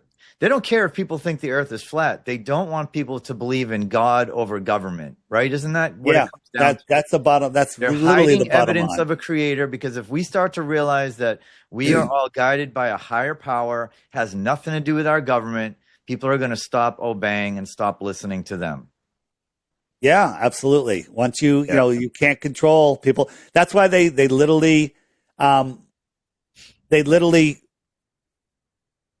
at birth, they commoditize us. They give us our birth certificate. They poison us, turning us into a human pincushion. And then they literally start programming us before we can talk into the ball, right? Yeah. Your parents probably put a mobile of a planet system over your head, you have NASA's bed sheets and pajamas and dinosaurs, and they want you disconnected from who we really are. This place was an incredible spiritual, energetic, resonating system. And now there's a lot of, destruction in it, but it still works. Depression. That's why you got so many people so depressed, suicide at the highest rates. Depression. Well, think about it. Your soul comes here and they want to remember, but the programming here is so strong. The news is steering your mind, northeast, west, south news. And and you're lost in your soul's like, come on, go this way. We're in this game. Let's go. And you're lost in the sauce. And after a while, if you're really lost, if you're really off your path is like, think of it like a stream. It goes this way. If you're really going off course, your soul just kind of gives up and you lose your motivation and you become depressed. And I've seen flat earth, the awakening to flat earth in the old world, lift people out of depression, out of drug addiction. They've literally, were trying to get off drugs their whole life. And now, boom, they wake up and they're like, oh, I don't need that anymore. Right? Life is a drug. Go outside. I mean, have you looked into biogeology? Biogeology. What the hell is that? Right? Hold on. Go back. Like that woman you interviewed, that older woman in the Ruth home. Ruth. Yeah. She was crying with joy when you confirmed her knowledge about flat Earth. Yeah. Biogeology, Mike Wickerson. This is where mountains are not just tree stumps; they're titans. Have you looked into that, Vinny? Oh yeah. I'm friends with who I think is the best guy and been doing it the longest is Roger from Mudflood University. Okay. I actually just was on the phone with him yesterday. I'm setting up another show with him. So Mike, and I had met him at a conference years ago, and he's like, "Here, watch this video about this mountain this mountain that looks like an elephant." And I'm like, watch it. I'm like, yeah, pareidolia, it's all right. Some interesting points, but not really. And then he goes, "Here, watch part 2." And finally, I watched part 2, and I'm like, huh. Then he goes, "Here's part 3," and I'm like, mother effer. I'm like, and then part 4, I'm like, I can't even go outside anymore. Right? I go walk through the woods. It ain't the same as it was as a kid. I mean, it's more interesting, right? And the giant trees. Yep. Holy moly. Yep. Have you Hangman 1127 or whatever his channel is? He's amazing. He's right. If you go to the old world section, and the giant trees right here, bam. Yes. Oh wow. Yeah. That's right. It'll blow your mind. It'll blow your mind. There's so much stuff. It's so good. And that's why Satan didn't want the Book of Enoch out there too, because the Book of Enoch hits on the giants, the Nephilim, the fallen, the watchers, and the illuminaries. See, he couldn't have that in there in the Bible. And they don't want people talking about other portals. books. Yeah, a whole bunch of other books like that it opens up a whole nother can of worms in this. Right. Dave, you should come every Tuesday at 8 p.m. Eastern time. We do a Bible study, but it's not like a traditional Bible study. We talk about just a lot of the stuff we're talking about here, right? We go into the Book of Enoch and some really amazing things. So feel free to tune in. I'll send you a link after this if you're interested. Cool. Our struggle is not with flesh and blood; it's with spiritual forces. How do you win a spiritual war? You convince people that it's nonsense, that it's not such a thing. We're in it, whether you believe it or not. That's right. Yeah. That's right. Yeah. Man, I told you guys, for the people who doubted Dave, man, like you should see. This is what I see in Dave. Dave is a great guy who believes in God. Everybody. Dave. I mean, he's a good guy, and Dave, you always have this patience with people when you're in the debates. You're just cool. You have this easy to entreat, easy to just talk to. What it is? It's because when you know that you're right. Now that sounds crazy. Like, everyone thinks they're right. No, we know that we're right. We know that it's flat. Yeah. And it's like when somebody brings up that thing with the airplane, how come the heading changes? He said it to me. Like, I was like, what's the angle? I couldn't figure it out in my head without looking at a map.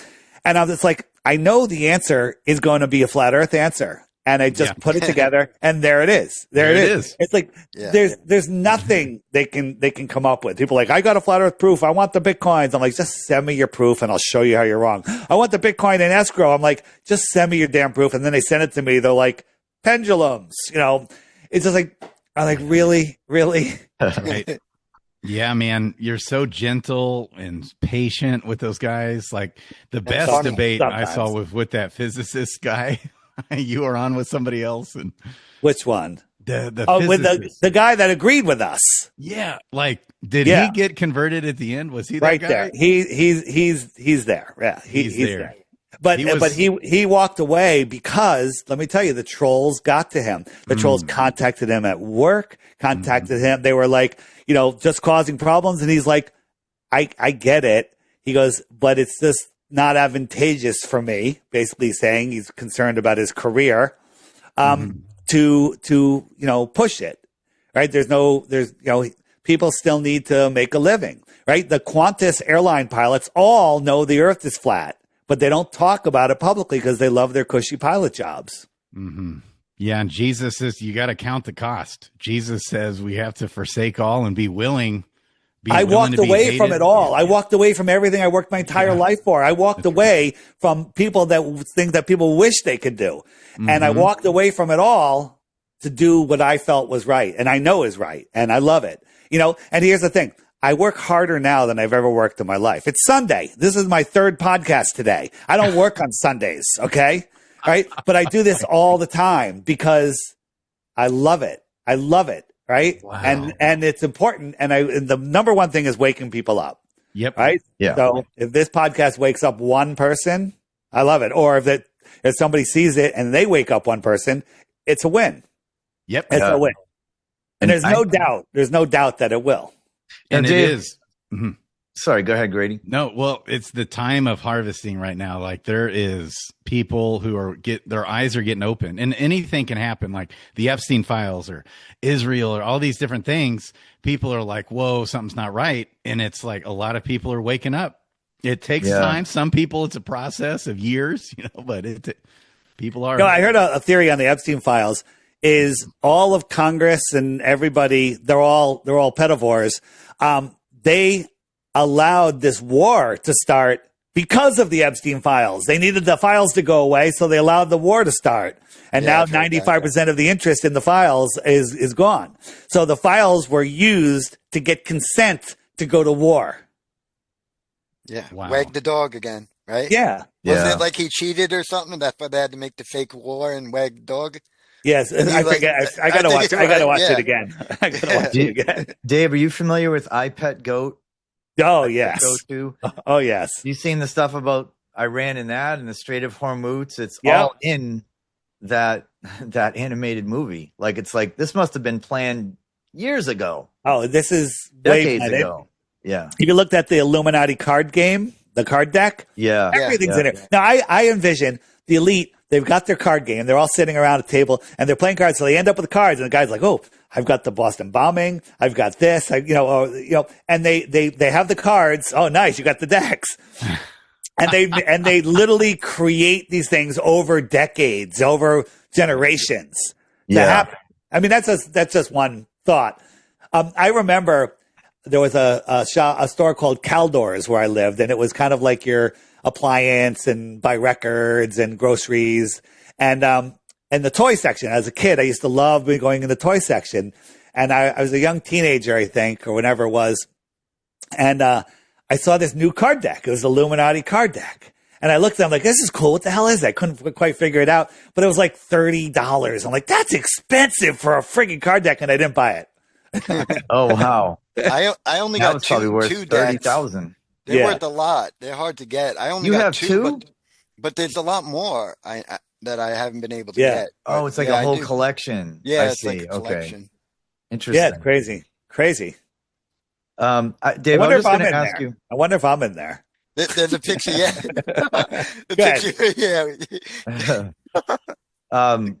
I was going to ask you about the airplane, the windows, because a friend of mine, a really good friend of mine, still not on board with the Earth being flat. And he said, but I was in a plane and I could see the curvature. And I said, that's because the glass is curved. And I said, do you ever wonder why the windows are so small on the airplanes? It's right. They don't want people to see. They don't want us to see too much. Is that true? Well, yes and no, because how big can you make the windows, air pressure and whatnot. But one, the windows are curved, so that'll curve it a little bit. That's one thing.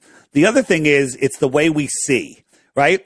So if you're here, you see the same distance in all directions, right? You don't see farther. You don't see, hold on, where is it? Mm-hmm. Like you see in the same direction. the same distance in all directions. So if I draw a straight line across here, that's a straight line. But you don't see the line here. You only see the horizon here. So you see a circle. There's your curvature. Yes. There's your curvature. There's your curvature. Yep. It's our perspective. It's not what's actually there. Yeah. Right. Where is it? Well, I remember that was one of the first things I said to Killer when I did that show. I was like, Killer, I know you're on flights all the time, going on planes. I said, look out the window, and you're going to see that the horizon is always like at eye level, and you don't see a curve. Even being up in a plane, you're not going to see this curved ball that you're on. Yeah, you don't. You see. And if you do, it's because the glass is like, it's almost like a fisheye. Yeah, almost like a fisheye lens on the outside. But you see in a circle. If you have you're on ocean and you have unobstructed view from any height, you see the circle. Now, let me ask you a question. They say, why is it when you go up higher, you can see farther, right? You can see the sunset again if you go up the Khalifa, with the Burj Khalifa, whatever, in Dubai. So what they're saying, though, you have to think this through. If you go up higher, you can see over the ball more, correct? I guess that's the ballers thing. Well, that's the baller says. If you go higher, you can see the sunset again. That's why when they were celebrating the Jewish holidays, whatever, the sunset times are different for each floor of the hotel, because the higher you are, the sun sets later. Okay? Well, if you can see farther on a ball, you're seeing over the ball more, so the horizon should drop down, right? Yep. The horizon doesn't drop down. Go to the ocean, and if there's like a tall building or something or a cliff, right? Look at the ocean. You'll see the horizon at your eye level. Now go to the top, and the ocean will literally lift up, and it'll stay at your eye level. Why is it? You're getting higher. You can now see farther. It should be lower, but it actually rises up. It always stays at your eye level. Yeah. It's actually 6 feet below your eye level if you're 6 feet tall, but it looks like it's at your eye level. Yeah. And Dave, is it true that the solar eclipse, it's not possible on any model, right? So is that a case of like portals? Like, how can the moon pass directly in front of the sun if it's always chasing it around? Does that even work on a circle? I don't think the moon is responsible for the eclipse. Yeah, I don't think the moon is what's causing the eclipse. But let's look at eclipses for a second, because I have some interesting observations, right? Mm-hmm. So, if this isn't to scale, but as the sun migrates in between the tropics, the moon is also migrating in between the tropics. And after a certain number of rotations, they'll come together and you'll have your eclipse where they cancel each other out. But a new moon, is it really there? Is it really there? So they'll come together at certain times and certain cycles, and they repeat again and again and again. So there's your eclipse. So what I wanted to show you was, so this is a solar eclipse. Yeah. Where's the shadow? Where's no? Where's the moon? Right. I just see missing sky. Yeah. I see missing sun. Right. Where's the moon? I see missing sun. You could imagine that's the moon. Yeah. You could imagine that's the moon, but I just see missing sun. Yes. Where's the moon? You can imagine there's the moon. Well, the sun, the side of the moon is dark and the sun is blinding you. Cool story. I like it.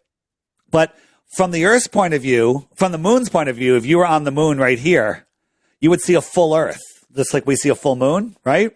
Mm-hmm. And so the Earth's shine should light up the moon, just like the moonshine lights up the Earth, but it would be even more so because the Earth is bigger and more reflective. You with me? Yes. Yeah. And so see, a lot of times where the glare is still there. But right? when the sun is completely or blocked out, when it's even fully blocked out and there's no ring of fire, how come the Earth shine doesn't light up the moon? How come we can't see it with an infrared camera? How come we haven't seen it from the International Fake Station? Right? We don't. So that's a problem. So this is what I theorize. So yes. You've seen that. You've seen this, right? Have you guys seen this, Tony? Who hasn't seen this? I haven't seen that, no. All right. So, Tony, this is a real eclipse that I filmed, and the sky was very milky, hazy, chemy. It was just little where I could film without any glare, right? And then here is a paper towel where I am projecting through a tube a circle of light, and I'm eclipsing it with a Snapple bottle cap. Can you see my Snapple bottle cap? No. You can't. No. You just see missing sun. Yep. So I think the sun that we see is an apparent sun. So this is an eclipse that we filmed. It's about 85, 95% eclipsed, but it's just so bright it's still blowing out the lens. But the eclipse is about this phase. But we see this and we see this. Now this is a lens flare because it's moving around, but this one is locked to the sun. It's not moving. So it's not a lens flare. What is it? And I say, this is the real sun. Above or in the firmament. Yes. Right? And this is the apparent sun that we see in our personal atmospheric dome. And you never really see this because the sun's always too bright. But during the eclipse, the light is much reduced and we're able to see through the sky. Just like at night, we can see the stars because the sky isn't illuminated. It's not as opaque. So we can see the stars. Right? So here's my experiment. So I've got my eclipse and I'm moving it. We're not seeing the bottle cap move away. I'll just show you it is from a side view. So here's my projector and I'm projecting onto this paper towel sky. And here's my Snapple bottle cap coming in. You don't see it over here. You just see missing sun, just like in the sky when we see it. Missing sun, right? The source of the projection is here. The sun we see is here. Okay? So here is the source of projection. Now I said, wait a minute, maybe the sky is more transparent. And so instead of paper towel sky, I use toilet paper sky. Right? Thinner. Here's the source. Behind the firmament, the sky. There's the source. And when we compare it to what I really saw in the sky, both are the same. Right? Actual eclipse. This is the source projecting into the sun that we see. And here's the model eclipse. This is projecting into the sky, the sun that we see. Yes. And Enoch even hits on that. I was going to mention that. I love that. So what is the bottle cap in our... The bottle cap is the body. Could be the moon. Maybe it's another body. I don't know. A luminary body of some It's a luminary that is behind the sun that we see in front of the source sun. Gotcha. Okay. Right? And by the way, that works on both models, mine and Vinny's model. So the real sun, the one which in your model is the flashlight, the source of the light, is that within the firmament? Or you so the Bible says the sun is in the firmament, right? And so people say, well, the sun, that's not in the firmament. Let me ask you a question. When you put your milk in the refrigerator, do you put it in the refrigerator or you put it under the refrigerator? I put it in the refrigerator. Okay. And where are you? You live on the floor of the kitchen. You're looking up at the firmament and the milk is in the firmament. It's not under the firmament. So when God says he put the sun in the firmament, he didn't put it under the firmament. We're under the firmament. The sun is in the firmament. Oh, right. Interesting. Yeah. That's right.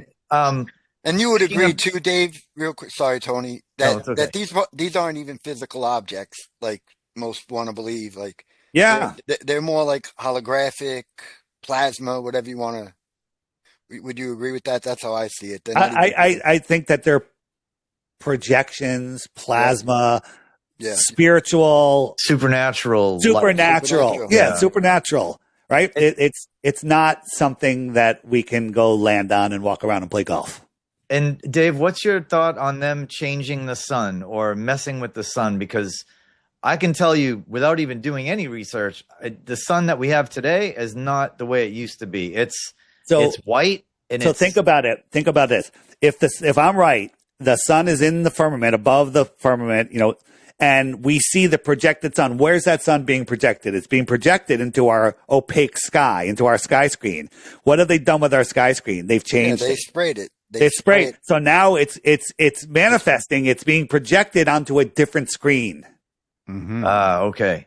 Yeah, and in Enoch, it talks about how in the latter days the courses are going to get messed with, and change. Wow. Yeah, great. This is an amazing time. This is amazing. Like you ever play a shoot 'em up video game? You know, you go in, right? Yeah. And you got gorillas chasing you and the army guys, and they're shooting at you, and you're having all these obstacles and stuff, right?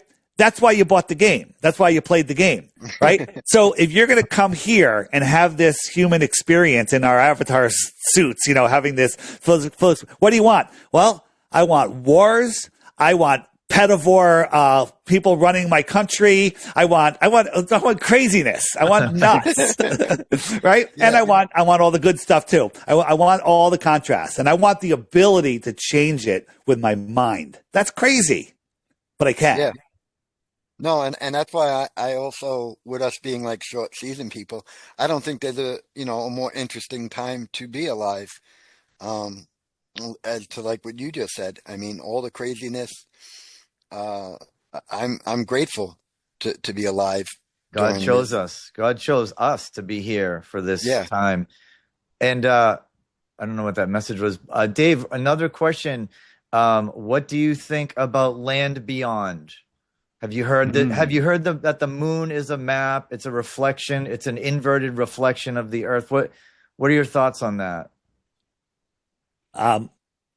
So we just type in map. So here is the moon map. Yeah. And it matches the prog clock. Have you seen that? Uh-huh. Yeah. And you know, the prog clock, this is the original prog clock, right? You kind of have this moonish map back here. You know, they changed the prog clock. Yep. They changed it. It's now, is this the one? Nope, it's still there. I have to clock. Hold on. And sorry, Grady, to cut you off. I want you to go back to what you had pulled up. That question's been on my mind the whole time, and I just remembered it. I wanted to know what Dave thought about the. Now they changed it to this. They changed it to that, right? Before, oh wow. Yeah. And now and after, and why? So that's telling right there. But and as far as other maps, I think there is something behind that moon map. I'm on board. I wouldn't hang my hat on it there, but I'd definitely I'd bet on it at this point. That's right? Somewhat. And then again, this map being published in 1907 in a Hawaiian newspaper. That's weird. Yep. Yeah. Very weird. Yeah, that's weird. Hey, that's a square right there, Vinny. Yeah, there you go. Yeah. There's your four corners of the earth. Mm-hmm. Yeah. Interesting. Going back to what you were saying earlier, Dave, about with them going to Antarctica and you hearing people about this ridiculous technology and certain things being out there. Yeah. I'm someone who believes that there is more land being hidden. And for the Millennial Kingdom, they talk about like this city, New Jerusalem, where Jesus and the saints reign. And I've had this feeling for a while now that's what's actually out past Antarctica, where we're allowed to see in Antarctica. I think that our world leaders all go to Antarctica to get their marching orders from the real controllers of this world. Who knows? Could be the Nephilim. It could be the giants. Who knows? Yeah, I think that ties into a lot of where we get into with the whole short season stuff. Yeah, it's whether north or south, people have different views. A lot go with the north. I think that it could possibly be Antarctica. So. Mm-hmm. In Admiral Byrd's journal, he said he met someone was it Antarctica? And he said he met someone called the Master, right? Oh, yeah. That didn't that come out after he died? Yeah, I think his son released it, and people question it. But yeah, I mean, he also met people in the north, apparently. Both. Yeah, both spots. Yeah, interesting. Right. And he's got the flat Earth clock behind him. Yep. Yeah, so like the prog clock. Was he controlled? Do you think was Admiral Byrd kind of kind of derailing us with a little bit of truth, but kind of pushing us in the wrong direction. Was it revelation of the method? Is everything he said true? I couldn't tell you. But, he did say there's land bigger than America at the south, beyond the South Pole. Well, that would be in between Australia and Africa. And I think somebody would notice that. Yeah. Yeah. That's why I just feel like maybe the camp of the saints is out there, and the advanced technology is these saints and heavenly beings with the super advanced technology that we're not allowed to know about. They're trying to re-engineer and figure out some of this stuff. The Nazis this has been going on for a long time. And portals too. I think portals play a bigger role in this world than they'll let us know about. Maybe that's how they're traveling. I don't know. Well, yeah, because then again, it's that this supernatural realm we're in. That they want you to think you're just some monkey in this physical prison. Yeah, it's wild. When people say that the moon map is a reflection of the Earth, I don't think that's the right word. That's like saying monkey's DNA is a reflection of our DNA. It's part of the same system, right? I don't think it's a reflection. I think it's more of there's a connection, if you will. I like that, Dave. And I look at the moon as, and it's me and others, is the moon delivers and removes souls from this plane that we're on. It's part of the transfer from our non-physical selves to our physical selves. Maybe. Interesting. Yeah. Lots of ancient cultures that talk about that. Interesting. Yeah. And Grady, did you had something pulled up a couple minutes ago? Yeah, I was just because you mentioned the little season again. I had this just Revelation 20 just spells it out here. He saw a messenger come down out of heaven, having the key to the abyss, the great chain over his hand. He laid hold of the dragon, who's the old serpent, who is the devil, and adversary. Adversary means Satan. And did bind him 1,000 years. And so he's cast into the abyss for 1,000 years, shut him up, put a seal upon him that he may not deceive the nations or lead astray the nations anymore till the 1,000 years are finished. After these, he's loosed for a little time, or for a short age, a little season of deception. And it possibly is 400 years, out of Second Esdras. He kind of lays it out there for us in Second Esdras. Yeah, he does say 400 in that. And what about the Statue of Liberty? Yeah, it's a statue of Lucifer, of Apollo. That's why a lot of people say 1776 might have been the date where the devil, Statue of Liberty, devil coming, the chain, like you just said. Yeah. But I thought France donated that statue to us because we give people liberty. Yeah, right. Liberty from God. Yeah, it was liberty from the reigns of the Millennial Kingdom. I think. It's here's a question. Liberty out of the abyss. Here's a question I've been asked. Tell me something that's not a conspiracy. Everything's a conspiracy. Yeah. Yeah. Right. And that's why we think we're in the little season, because everything is a lie. I used to say that Sully landed the plane on the Hudson River, but that's not true either. Yeah, man, everything's a lie. And so, and then it mentions the 1,000 year, like they did not. So they reign with Christ for 1,000 years, the resurrected saints.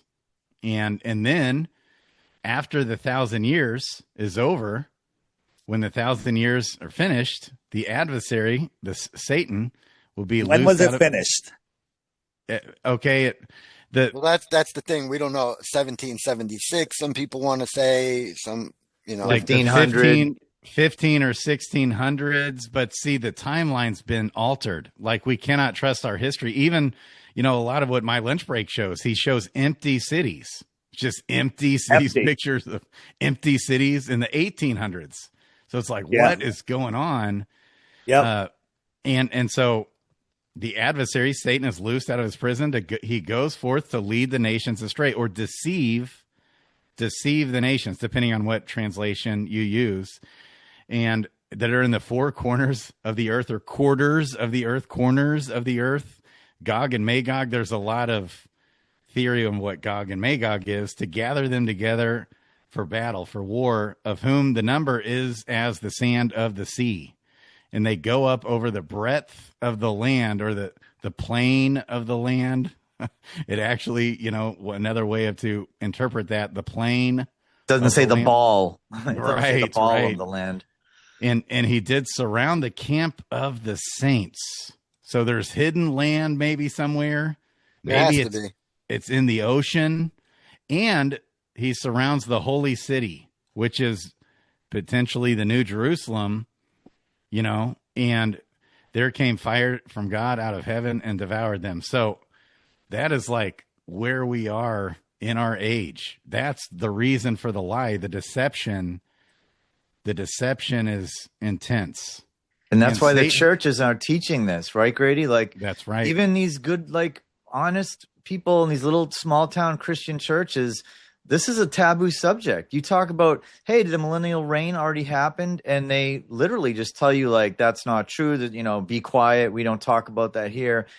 So even the Christian churches are being, deceived. Mm-hmm. Maybe unintentionally in some cases, but maybe in some cases intentionally. That's right. Because he says right here, John, he says the time is at hand. Okay, in Revelation 22, to end the book, the time is at hand. Let's find it here. The time is nigh. The time is at hand. John says the time is at hand, to even at the beginning of the book. And Jesus said, this generation will not pass away. He's talking to them before all these things come to pass. He's talking about, he even references the prophecy in Daniel, the desolation that causes, the abomination that causes desolation. Talks about it in Daniel. Daniel's prophecy syncs with Revelation. And then Jesus says, this generation will not pass away until all these things be fulfilled. God tells Daniel, 500 years before Jesus was Daniel, God told Daniel to seal up the words of this prophecy because the time is many years. Seal up the words of this prophecy, for the time is many years in the future. But right here we see, okay, I'm going to find it. God's orders to John are exactly reversed. He tells John, do not seal up the words of this prophecy because the time is at hand. Yeah, not 2,000 years later or 1,000 right years. Here. Yep. And Dave, we believe the Antichrist at that time was Caesar Nero, who in gematria would add up to 666. And we feel that these prophecies did happen back then. The mark of the beast was possibly you had to worship the statue, right? To buy or sell, you had to worship a gold statue or something. Basically worship Nero to be able to buy or sell. Yeah. Yep. That's right. Right here, verse 10 of 22. Do not seal up the words of this prophecy because the time is at hand. The time is now. Yeah, not but futurism. 2,000 years later, all of a sudden, we have Israel coming up out of nowhere in 1949. It's all a deception. Yeah, I feel like, Dave, that they've recently created this to have this fake end times event that's going to, play into a deceiving and trying to destroy the religions, the three, Abrahamic, Jewish, Christian, Muslim. If you have a fake end times event and it doesn't play out the way everybody thought, that's their opportunity to turn around and say, hey, enough with this, enough with Christian, Jew, Muslim. We got aliens, we got this and that, we got science, and kind of have their new religion that they want to form, like this one world pagan religion. That's right. The Project Bluebeam. And another point too, Dave, that means a lot to me too, is if the saints didn't get glorified and come back with Jesus, you got all these things all over, especially America and South America, that are named after saints. There's stuff all about the saints everywhere. They're digging up Greek mosaics for Saint Peter and there's just tons of evidence. And there's thousands of writings about Yeah. these saints and how important they were all over the world, not just in one And why would they place. be important if Jesus never came back? If none of these prophecies fulfilled, if the saints weren't glorified, why would we have all that? And Christianity probably would have died if Jesus did not complete the millennial reign. Who's to say that Christianity would even be alive today? And the whole world turned Christian, every nation, until recently, to where now you have the devil let loose, who's deceiving all the nations into, you know, transgender and all this craziness going on. And it's happened fast. Like you showed that woman Ruth, you know. I have Dave, my mom's uncle, he's 102 years old. And he didn't say much about flat Earth to me, but he did remember the orphan trains, so he was able to verify that that's true. Ask him about airships also. Oh, okay. yeah. In a couple months, I'm actually going to be with my mom and them, and I'm going to do a call. I want to record it. You know, after I did the Ruth interview in 2020, I said I started. It went viral. It got uploaded to hundreds of channels. And I said, we need to go to old age homes now and start talking to these people that are centenarians, right before they're gone. And a week later, they locked down all the nursing homes in the world. Nobody can go. Great point. Yeah, no, I definitely, from what you do in that Roots video, I want to do that with my 102-year-old great uncle. And I'll definitely ask about the airships, like you said. Yeah, we found people in the 1950s that were being taught flat Earth and globe Earth. Mm-hmm. Oh, yeah. Oh, yeah. It's wild. All right, boys. Anything else? Love you. Dave. Thank you. I pray for you. I pray that you continue on. I'm with doing your my work, best. that, Thank you. Man, Jesus is with you and that you hear his voice and he keeps helping you through. You've been awesome. Thank you, Dave. Yeah, Dave, thank you so much for coming on the channel. Really appreciate it. And I'll send you the link to our weekly Bible study if you're interested in checking it out. Cool. Thanks, man. I appreciate Dave, it. Thank you so much, Dave. FlatEarthDave.com. Yes. You're the man. All right, guys. See you around. Thanks, Dave. See ya. Love you. Bye.